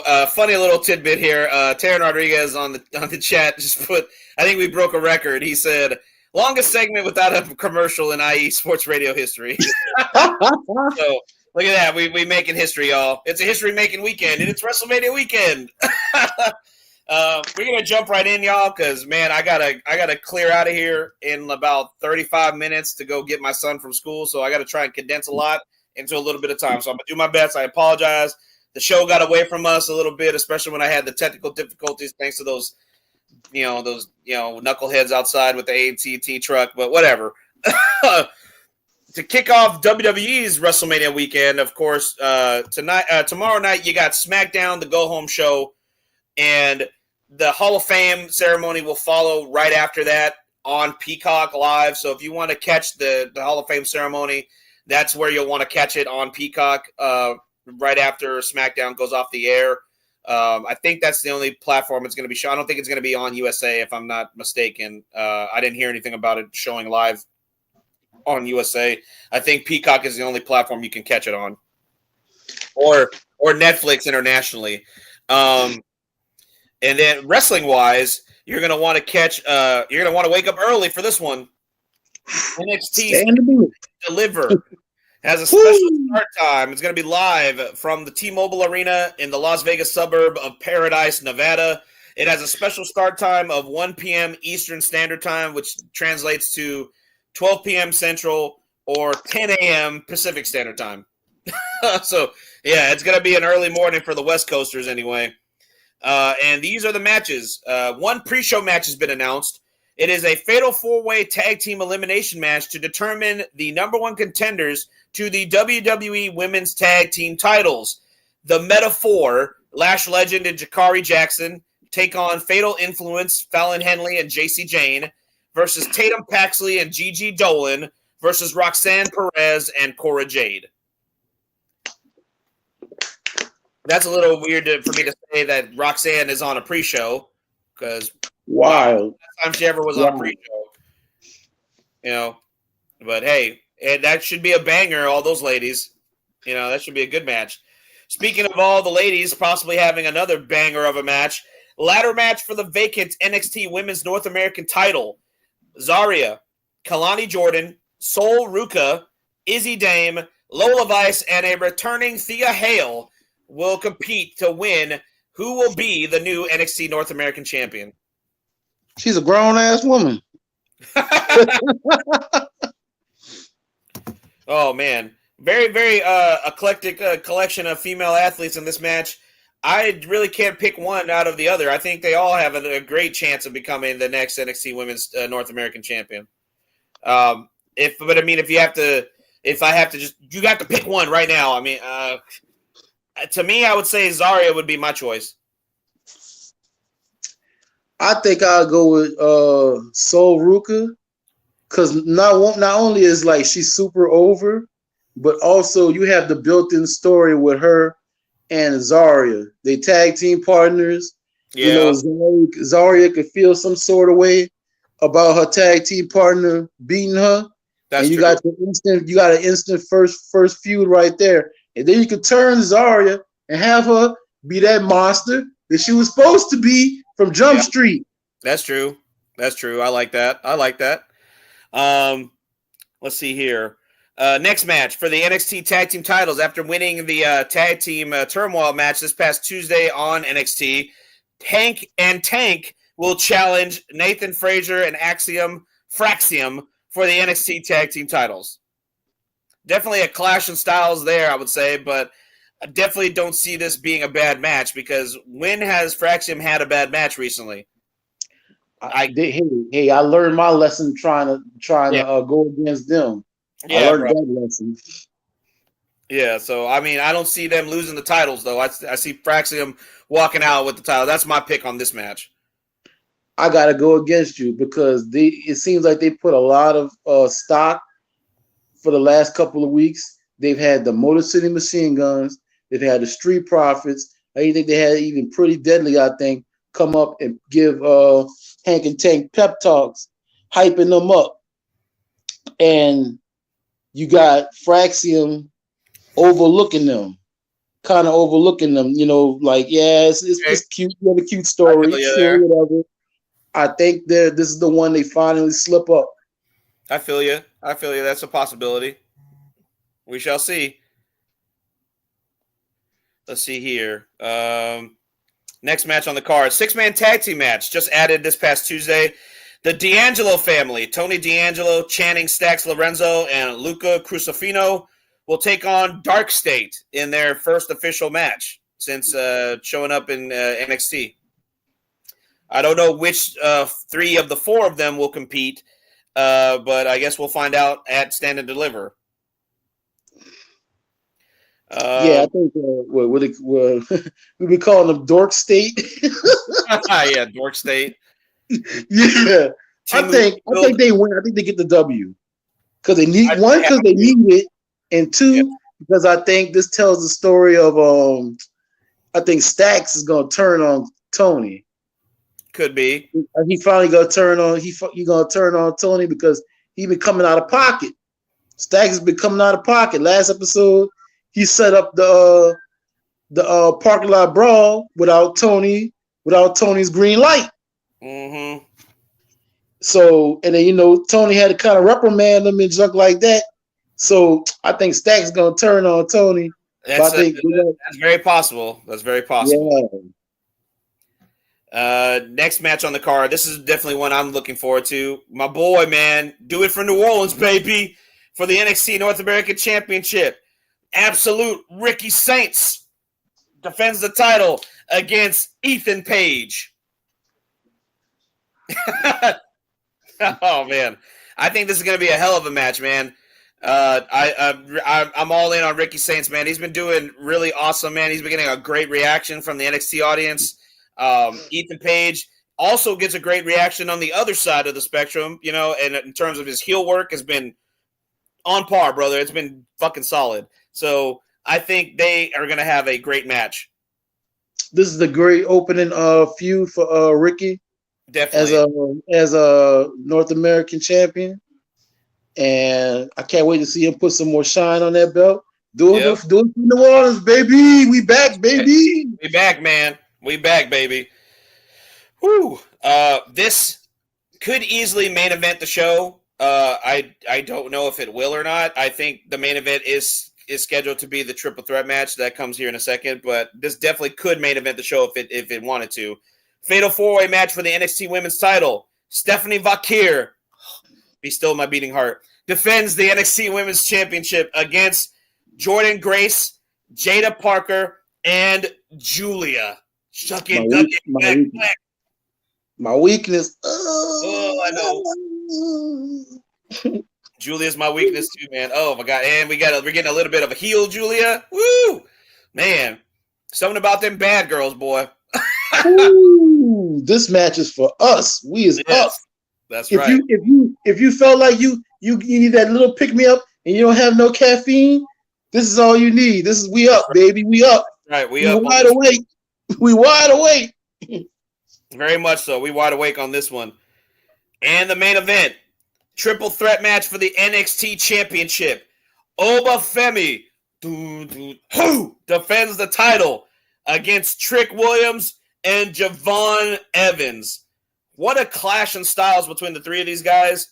But, man, this could be, to quote Sheamus, because I've said it a lot tonight, banger. Okay. I think this could be a banger. I think Oba's gonna retain, but man, Javon been showing his little baby nuts out here. Yeah, he is. Can't be talking to the ruler like that. Like you can't like our grandma's boy. You can't talk like that when the tiger gets here. No, you say you can't talk like that when the lion gets here. You can't talk like that to the king of the jungle. Nah, he out here talking to the ruler like that. Show his little baby nuts. All right, Mr. Evans, I see you, bro. What if WWE were to shock us, man? What if Shawn Michaels were to shock us and give the belt to Javon? He doesn't have to pin Oba. You know, that'd be crazy. That would be insane. I could see Shut your mouth. I gotta put a little Richard. Shut your mouth. I'm just saying. I can see something like Javon Oba getting hit with the trick shot, rolls out of the ring. Trick not paying attention to his surroundings, gets hit with that fucking OG cutter. Ooh. Cutter. 1, 2, 3. What a shocking win that would be. But I think the crowd would absolutely go for that. And then you have the story of Oba, can still be like, you may be champion, but you didn't beat the ruler. You did not beat the ruler. So you're still a petulant child. You did not beat the ruler. Oh boy. Hey, you know what? I'm here for it, man. Me too, man. This is what we definitely need. I'm here for the chaos. That weekend, for sure. I'm an agent of chaos. I'm here for it. I'm so here for it. That's not over. We meet every Thursday. We're the agents of chaos. That's right. Next, of course, later that evening, if that's not enough for you, WrestleMania Saturday starts shortly after that, just a couple hours after that, live from the Allegiant Stadium in Las Vegas, Nevada. Allegiant Stadium, the home of the NFL's Las Vegas Raiders. The biggest WrestleMania of all time. Well, they say that every year. Yeah, pretty much. They say that every single year, but WrestleMania Saturday. They're obligated to say that. They are very much obligated to say that. WrestleMania Saturday sits as follows. This is the confirmed card for April 19th, WrestleMania Saturday. Gunther defends the World Heavyweight Championship against main event Jey Uso. And if rumors are to be believed, this is the match that actually will kick off WrestleMania Saturday. I can believe that. Get them hyped. That's right. Man, do you see Jey Uso walking out with the title? Most definitely. Like they can't do no Cody wait till next year type stuff. We've already had 2 matches with Jay trying to win the title. With Jay. Yeah, Jay and Gunther. They done told the story. They was trying to do too much with that him botching, slipping and stuff. They didn't need to do all that. No, all you needed to do was Gunther telling him, you can't beat me. I done beat you twice. This don't mean nothing to me. And then when he brought his family in here, brought his brother into it, busted his brother up. Now I'm gonna do it. I gotta explain to my mama how I let my brother get beat. Booba, booba, booba. That's a wrap. That's right. That's a wrap. That's right. We hype enough. We here, baby. That's all we needed. You just overthinking it. I gotta go with my boy Jay. Yeet. Yeet. Tag team title match for the World Tag Team titles. The War Raiders, Eric and Ivar, defend the tag team titles against the New Day, Kofi Kingston and Xavier Woods. I am a little bit more hyped for this match because of the promo that Eric and Ivar cut on Monday Night Raw. I thought that was pretty cool. I thought they had a really good promo talking about the beatdown they suffered at the hands of the New Day. And, Eric saying that this ain't going to be a match. This ain't going to be a fight. This is war. Oh, man. It's going to be personal. It's personal now. Eric said it. It's personal now. I thought this was for the titles, but you made it personal when you tried to take me out once again. Try to end my career. War Raiders getting an opportunity to defend the tag team titles on the grandest stage of them all for the first time in their careers. I'm all for it, man. This could be a good match. This could be a sleeper hit right here. Man, it's gonna be a sleeper because they kind of started off slow. True. They could have did that from Jump Street. Like told the story of how they tried to bust their neck, break their neck the same way that Big E got shelved with the neck injury. They know how personal that is, and here they is trying to do that to somebody else. They could have led off with that, and this would have been a whole lot. This feud would have been a whole lot more hyper. Is more hyper? More hype. More hype. Yeah, yeah, I'm here for it, but I think the New Day, because they slowed down on that all that momentum they had on that when they turned on Big E, they slowed down on that. They need to pick it back up, and I think them getting a win over the War Raiders at Mania, they can start to rebuild all that equity they had as a heel team. They True. can rebuild all that equity they had because they was getting booed out the building. They was getting Dominic Mysterio level booed. They had that red hot heat that you try to get, that you try to strive to achieve. Not because it's cool to boo them, but because you actually, I want to see these cats get their face busted up. They had that, and they slowed it down, man. So this right here would be the perfect way to pick it back up and usher in a new era of tag team wrestling under the heel New Day. It's true. That's one way to look at it. Another way would be to have the huge pop of a distraction. Maybe of a certain someone could be like, "Oh, Las Vegas!" You know what? That would be fly as a kite. You know he probably gonna be there doing a pre-show. Yeah. So man, and plus they try to bust their necks up just like he had his neck busted up. So he come out there and get some comeuppance. You know what? That would be fly as a kite. Yes, it would. Yes, it would. I would love to see Big E show up and rain on the New Day's parade, so to speak. Next match on the card, I think just for the sheer novelty of what we expect could happen at the end of this match, which I'm sure is going to be some sort of unmasking, El Grande Americano will go one-on-one with Rey Mysterio on WrestleMania. Gracias! Gracias! Oh, man. Ray's got to win. Come on, Ray's got to win this match. If he doesn't win, he has to unmask him after the match is over. Yeah, you lose and then you unmask him anyway. Gracias. Wait, what my mask? Oh, oh man, this one I'm looking forward to. This one, it's gonna be. I would say this is definitely Jade's coming out party. Jade Cargill versus Naomi. It's gonna be Jade's first ever match at WrestleMania in a one-on-one setting. She made her debut at WrestleMania debut last year in a 6-man tag, but she's getting the opportunity to shine as a solo act this year. And man, I think the feud between her and Naomi has been pretty damn well put together. I'll do you one better. I think it's the most well put feud out of all of them, out of all the matches on WrestleMania. Everyone else kind of started off slow. This one started at Elimination Chamber. Well, it started well before the story started well before Elimination Chamber. Yeah, it did. It got really cooking at Elimination Chamber when Jade returned and we found out Naomi was the one who put the hit out on her. Yeah, exactly. Yeah, you're right. You're right. It's definitely has been a long-term storytelling with them. Yeah, and from there they've been cooking like on the mic. That Bianca and Naomi segment, they was cooking.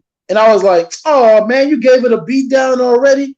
Jade came down, beat Naomi. I thought was, oh man. But no, they picked it back up. They picked it back up. And then you had Naomi cutting promos with the caution tape and stuff. And I'm like, bro, what? Oh, all right, girl, talk your talk. And Jade, not to be outdone, clapping back. And then they be going back and forth on each other on social media. Yes, they have. Yes, they have. It's been really funny. This gonna be a sleeper right here. And this For is sure. a chance for Jade to show that, she don't need to be in the tag team thing. She can hold on. And it's a chance for Naomi to solidify herself because she's been slept on for so long. This is a chance for her to solidify herself, especially as a heel for the first time. Yeah. You know the entrance is gonna be banging. Oh, for sure, for sure. So this right here, this has a chance to be a sleeper right here. For sure.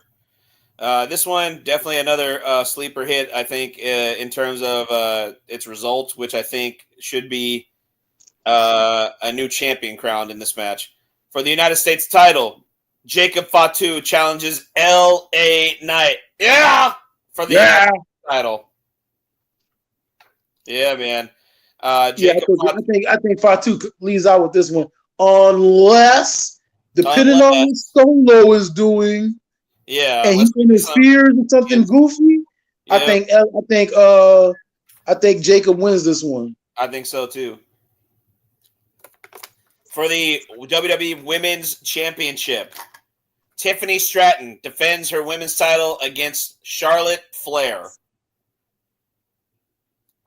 This has been an interesting. Feud.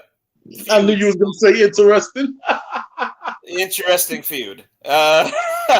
It's been off. I'd say it's definitely been off the rails the last couple of weeks. Let's put it that. That's the nicest way to put it. I don't know where they went off script, but the gist of it is what everybody's saying is that it went off script. That one, everybody knows what we're talking about. Yeah, it was. I mean, it was what it was, but a lot of people are sticking up for Tiffany than they are saying anything about Charlotte because they feel Charlotte was the one who went off script first, and just with her behavior and her whole body language, it's almost like she's like being very condescending to Tiffany, not letting her get any sort of heat whatsoever in terms of like fan reaction.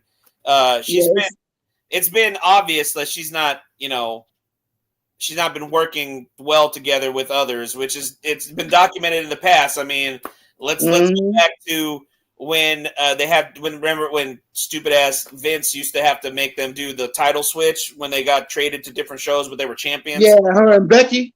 Yeah, that was obviously not supposed to happen, but Charlotte was just acting like Charlotte, just being a Nepo baby. I don't know. Her whole I don't know what her deal is. I don't know why she is the way she is, but that was unnecessary then. And the way she's been treating Tiffany in these promos and her body language and the whole thing that since this feud has really started has been very unnecessary and very, I don't know, in certain aspects a little unprofessional, but I mean, who knows? Maybe that's just the way they wanted it presented. Maybe we're the ones that are being fooled. Who knows? I don't know, but it's been interesting. That's the only way I could describe this feud. I don't want to see Tiffany lose the title. With that said, I'm picking Tiffany to retain at this event because Charlotte doesn't need it. Charlotte does not need another title run. I don't need another Charlotte return. It's bad enough she had to win the Royal Rumble. I don't want to see her walk out of WrestleMania with another championship. It does not need it. She does not need it. I 100% agree with you. She didn't need the Rumble win. As much as I'm a Charlotte fan, I did not want to see her win that Rumble. On top of that, she has been kind of taking her liberties with Tiffany, in some of these promos where she kind of goes off script and Tiffany wasn't ready for it because she's not, she hasn't done too many, promos against somebody the caliber of Charlotte. So she's not used to somebody going off script and, knowing how to ad lib or, counter like that. So I think somebody might have hyped her up or, put her up, not put her up, but, kind of smartened her up. So when they did the in-ring one, she was ready for her. And you could kind of see Charlotte getting off. Like, for one, I never seen her get rattled by the crowd like that. True. This is the first time I've seen her get rattled by the crowd. She usually handles the crowd pretty well, and the crowd had her rattled. And then that's when like the Viper struck, so to speak. And Tiffany went in on her because she was over there saying, "Oh, you can go next." Yeah, and you was like, wow, she was supposed to have the next word, and she ain't gonna say nothing. And then that's when Tiffany went in on her and stuff. So yeah, you know, we all know two wrongs don't make a right, but at the same time, you know, in the back they tell her, you know, you got to stick up for yourself. And she went in, and I knew it was wild when she said that last line that hit the mat and rolled out. Hell yeah. She knew, and then Wade got in between them. Wade kind of instant in front of Charlotte. Yeah, that was 100% off script. 100%. I was like, she got out of Dodge. She wasn't about to wait to see what happens in this next episode. She got out of there. Boy, I was like, wow. That was kind of tough to watch because I had to watch it on I had to watch the replay, and luckily I caught it before they scrubbed it off of YouTube. Because I heard from everybody else they scrubbed it off of YouTube. So I caught the original version. I caught the original version. I saw the original version myself. Man, but I think Tiffany she needs to go ahead on and win this one. And I think they messed up when they tried to babyface Charlotte when she came back. Yeah, come on. She came back and she had that sob story about, oh, I missed you guys. I was, you know, going through this and going through that, and tried to babyface her. No. Charlotte does not work as a babyface, especially against Tiffany, who everybody is cheering. Why is you trying to make that a thing? Why is you trying to make fetch a thing? So, like, yeah, they messed up trying to babyface Charlotte when they should have had her. I ain't here for none of y'all anyway. And y'all try to replace me with this Barbie, this little new age Barbie. Y'all try to replace me. You know you can't replace a queen. Bam. Come on now. And she could have been little sister in her the whole time. And that's when they could have went in with that last promo. Yeah. But I mean, we shall see how the match turns out. Hopefully the match is better than the build has been. That's the thing about it. The build for these matches suck. But the matches themselves are gonna bang. Right. I mean, I feel that's like the trick part. That is the ultimate end result, though, right? Like, you can have. There's been times where they've builds, but shitty matches. Like, I hate to say it because I really want him to win the title on Saturday. But Jey Uso and Jimmy, their brother versus brother feud had a great build, but a crappy end result. Crappy end result. Yeah.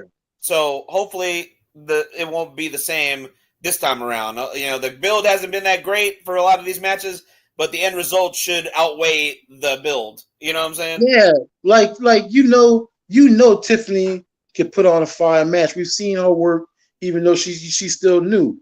We've seen her work. Charlotte resume is long. That Rhea and Charlotte feud, Boo Boo Bill. What was that match? Match was fire. That match was match of the night. They still talk about that match. So I think, you know, despite the clunky build for it, I think that match is gonna bang. I think so too. I agree. Main event, man. Main event for WrestleMania Saturday. For the first time in his career, he gets to walk down the aisle as the final match of a WrestleMania card. And this match, I'm excited for it. It's been heating up recently, and it should be a damn good match. CM Punk with the wise man Paul Heyman in his corner versus the OTC, Roman Reigns versus Seth freaking Rollins. I don't know who to pick on this one. I just think we're all winners in this one. I don't know. I can't pick one. Do you think Paul Heyman is the catalyst for the end result to this match? Oh, most definitely, because I think he's the prize. Like a lot of people say that this match doesn't have any stakes. I think they do. Paul Heyman. Right. Like, I wonder what is the favor that Seth Rollins has for Paul? You know? I don't know. Maybe get him a world title shot, because this could have easily been for a world title shot. For sure. Especially the way not only the Royal Rumble, but the Chamber, the way the Rumble in the Chamber ended. This could have easily been for a number one contendership. Very true. And I think whoever comes out as the winner should get the number one contendership. Yeah. So that being said, like, I think Paul Heyman is the prize. Like, Seth from the beginning has been trying to put in Paul Heyman's head that, hey, Roman Reigns don't love you. Roman Reigns only uses you. Roman Reigns hasn't been a babyface. He's still heel. He ain't never apologized for nothing he did during his title reign. Not one time. Only thing he did was left and came back. Left for a while Solo ran stuff and then came back. He ain't never once apologized. So he's still a heel technically. And he showed himself with Paul Heyman. When Paul Heyman said, I can't do that, my tribal chief. I made a promise. And he looked at him like, what did you just say to me? Right. I know you're talking to somebody else. So he's showing he's seeing what Seth Rollins has been putting in his head. Now, he also said that CM Punk is not your real friend, but CM Punk is yet to show him that, except for, using him to get the main event in this match. So you kind of have Seth Rollins spitting, venom in Paul Heyman's ear. I would hate to see Paul Heyman leave with Seth Rollins, because that kind of makes like zero sense. But the match is still going to have a lot of drama in it, so I'm down for that. So this was a tough one to call. I know, this one is a tough one to call. Oh, man. Well, with that said, that's WrestleMania Saturday, and we're going to try and run through WrestleMania Sunday, give our expectations for this. So WrestleMania Sunday is Easter Sunday. Yes, Easter Sunday happens to fall on WrestleMania Sunday, or vice versa this year. So a lot of families, I'm sure, are going to be all around together, watching the kids hunt for eggs and whatnot, and having great meals. And I'm going to be sitting at the table watching wrestling at the same time. So, that, of course, it comes to you live again from Allegiant Stadium the very next night, Sunday, April 20th. And it is one less match than WrestleMania Saturday, because Randy Orton's spot for WrestleMania is still up in the air. Maybe we'll have some sort of definitive answer tomorrow night on the go-home show for WrestleMania SmackDown this coming Friday. So, but fingers crossed on that, because it would be really disappointing to see Randy Orton miss WrestleMania. But we shall see. So, real quick, for the triple threat match for the women's world title, Io Sky defends the women's world title against Bianca Belair and Rhea Ripley, who still doesn't know how contracts work. Exactly. It's basically, I hate to say this because I like Rhea, but she basically carried herself into this match. She basically said, let me speak to your manager, and got a title match. Like, with that Australian accent, I speak to your manager. Right? Yeah, with them. I'll stop myself. I'm about to say something.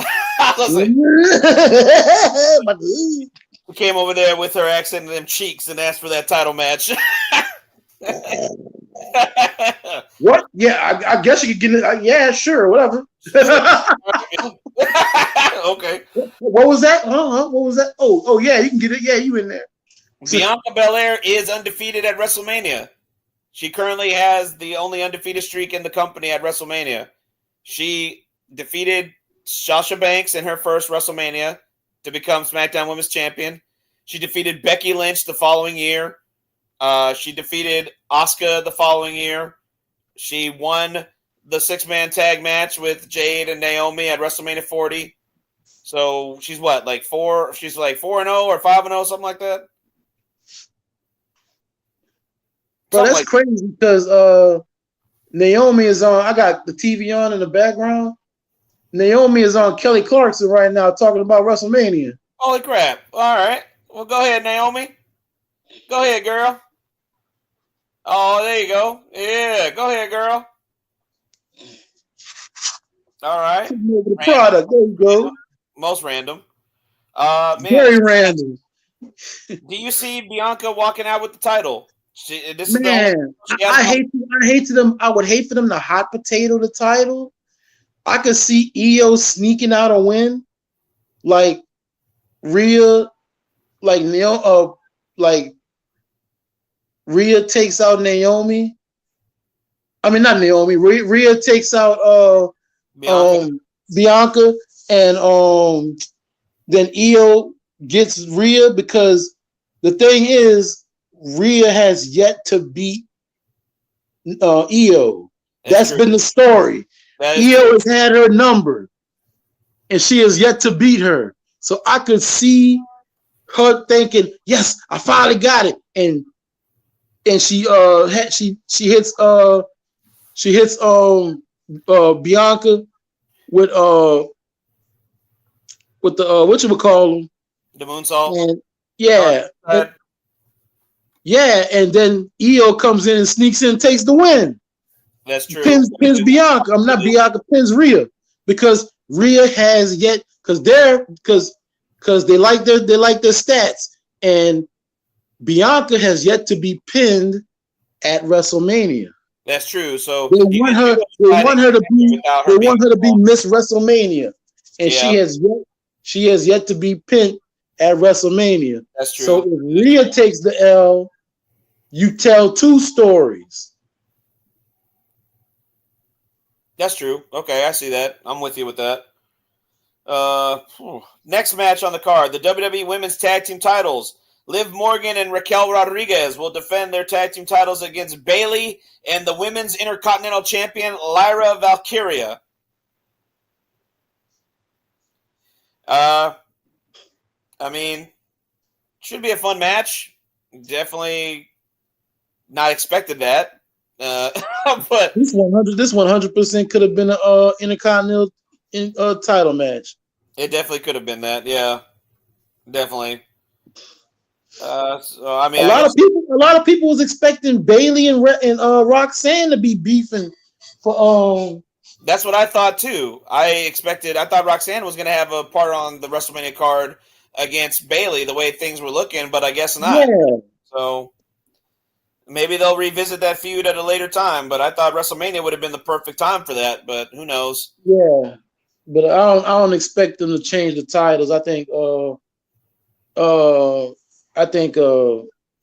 and Raquel will come out. Yeah. Next match on the card, AJ Styles goes one-on-one with Logan Paul. This is going to be a good match regardless, I think. That finisher, man, I hate Paul, man. He's a douchebag, but he's talented. You can't... Bruh, but that finisher, bro. That finisher is sick. The pulverizer, or the pulverizer, however you pronounce it. Hey. Say what you will about douchebag Paul. That finisher, man, that thing flies a kite. That is a cool finisher, man. He's got a damn good finisher. I don't know where he learned that or found it or came up with that, but that shit slaps, man. And people react to it every time he hits it too. Yeah, man. And shout out to Karrion Kross, because he done put more heat on this match than AJ Styles or Logan Paul. Yeah, true. Very true. Very true. Oh, man. This next match is probably going to be the match besides the main event that I'm looking forward to the most. Fatal 4-way for the Intercontinental title. Braun Breaker defends the Intercontinental Championship against Dirty Dominic Mysterio, Finn Balor, and Penta. Penta, holy shit, man. Penta went from not being used on television to competing in his first ever WrestleMania in a matter of months. I'm so happy for this man. Big ups to Penta. Big ups to his brother Ray Phoenix, who's been showing out on SmackDown recently as well. I'm just excited. Whoever wins this match, we're all going to be winners because this is going to be a badass match. All four of these guys are going to put in the work. 0 minute. Can you imagine if Penta wins the title? That would be sick. Man, the roof going to come off that beat. But I think Dominic winning would also be shocking as well. He would hit another.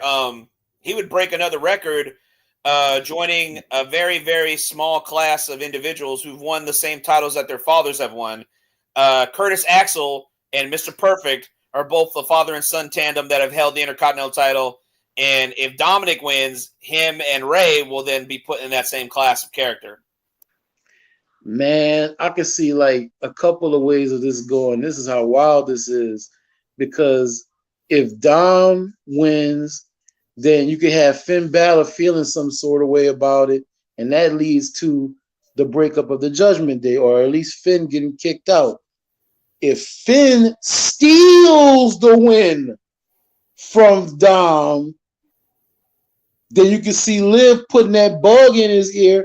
See how he been treating you. See how you've been doing this and that for him, and see how he treats you. And you can see once again the breakup of the Judgment Day. That is true. Or you can see them either way. Braun not taking the pin. Braun is not taking. Braun's not taking the pin. He's not taking the pin. Braun is definitely not taking the pin. That's or something. You can see one of them laid out. One of them getting ready to pin the other, and then Penta getting the pin. Now, that would be fast. That would be hot. Not hot potatoing, but that would be fast tracking him. Very much so. But it also tells a story too. So, man, this one, I like to see. You know what? I like to see Finn Balor get the W, because I think they could tell that story that I mentioned earlier with him and Dom. Because dude, picture babyface Dom. Oh, I don't know if we're ready for that. I think we'd rather see a babyface Finn than a babyface Dom. I don't think Dom's done being a heel anytime soon. True. But when his time comes, bruh, just the swag and the likability. True. Because you kind of want to like him. You kind of do. Especially with the backstage stuff they doing, and he still has that youthful, vigor of him. You can kind of like, man, I could kind of like this cat. So I think, man, this is very interesting. I'm very interested to see the way how this one plays out. For sure. Next match on the card, Sin City Street Fight. It was confirmed after we went off the air last week, literally like an hour later. Drew McIntyre will compete at WrestleMania, eye injury and all. Hopefully he'll be healed up by then. Hopefully he won't have to wear an eye patch during the match. But it'll be Drew McIntyre versus Damian Priest in a Sin City Street Fight. That should be fun. That match definitely needed a stipulation. It didn't need to be just a one-on-one match. So I'm glad that Nick Aldis put the stipulation on this match so they could have a lot more fun, a lot more freedom with it. So this should be a fun match regardless. Man, he tried to play it off like, I don't need this stupid eye patch. I'm healed. He tried to play it off. So, all right, we'll see. So that's cool. But yeah, I said, I can see you as a pirate. I know you Scottish, but I can see you as a pirate. But yeah, bro, like this match right here, like it has a lot of juice to it. This is like they both have that chip on their shoulder. because a lot of people were like, oh, he needs to be in a better match than this. Looking at Damian Priest. Like, oh, why y'all gonna do Damian Priest like that? Yeah, Drew needs to be in a bigger match than this. He needs to be in a bigger profile match than this. So they both gonna go into this with that chip on their shoulder, and they're gonna show out a plunder match too. Yeah. And plus you have the beef that goes all the way back to WrestleMania. Yep. With him cashing in on Drew. Exactly. So man, this for night two. This could be another sleeper hit. Yeah, exactly. Real quick, man, before we call it a day, because I gotta go pick up the kiddo. Undisputed WWE Championship match, the main event, the match that everyone's been talking about since the shocking turn of events that took place at Elimination Chamber. Cody Rhodes defends the undisputed WWE title against a heel John Cena. Does John Cena break the record in Vegas, or does Cody Rhodes slay the dragon that is known as John Cena? Adrenaline in my soul. Cena's about to beat Cody Rhodes. Oh, woo, man. Boy. You think they're going to put the belt on Cena? They're about to strap him up. They're about to strap him up for the rest of this ride. They're about to strap him up. That would because you still got so much more of the story to tell. We haven't heard hide nor hair of The Rock. That's true. There's so much story. A heel Cena champion. That would be that. Man, that's an interesting pick, man. I'm on the other side of the fence, man. I think they solidify Cody as the new generation's, as this generation's guy. You know what I mean? I mean, he's been the guy for over a year, but I mean, I think a no nonsense victory over John Cena will solidify that. I think he doesn't, no tactics, no cheating, no whatever. Cena being beaten clean in the middle of the ring by Cody, I think solidifies Cody as the guy. He's doing the Cena things now. He's the one hitting the Make-A-Wish appointments. He's the one hitting all the media appearances. He's the one running all the towns. He's the one doing basically the Cena run. He's even said that. He's like, I'm basically doing the Cena run right now. And I feel like a victory over John Cena on the grandest stage of them all will solidify that for him. So I got to go against you on this one, man. I'm going with Cody.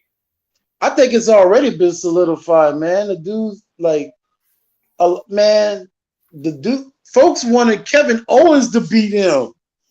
Like, I think it's been solidified with him as the dude. I don't think he needs that win against Cena. I think he could get it back. But, because, picture this. Let's say CM Punk wins and CM Punk goes on to challenge John Cena. Heel Cena as the champion. Against a babyface Punk. That's interesting. I would like to see that. Also, next month is Backlash, and that's going to be in St. Louis. You got to think they're going to put together a Cena versus Randy match, possibly. Versus Randy! Or Randy!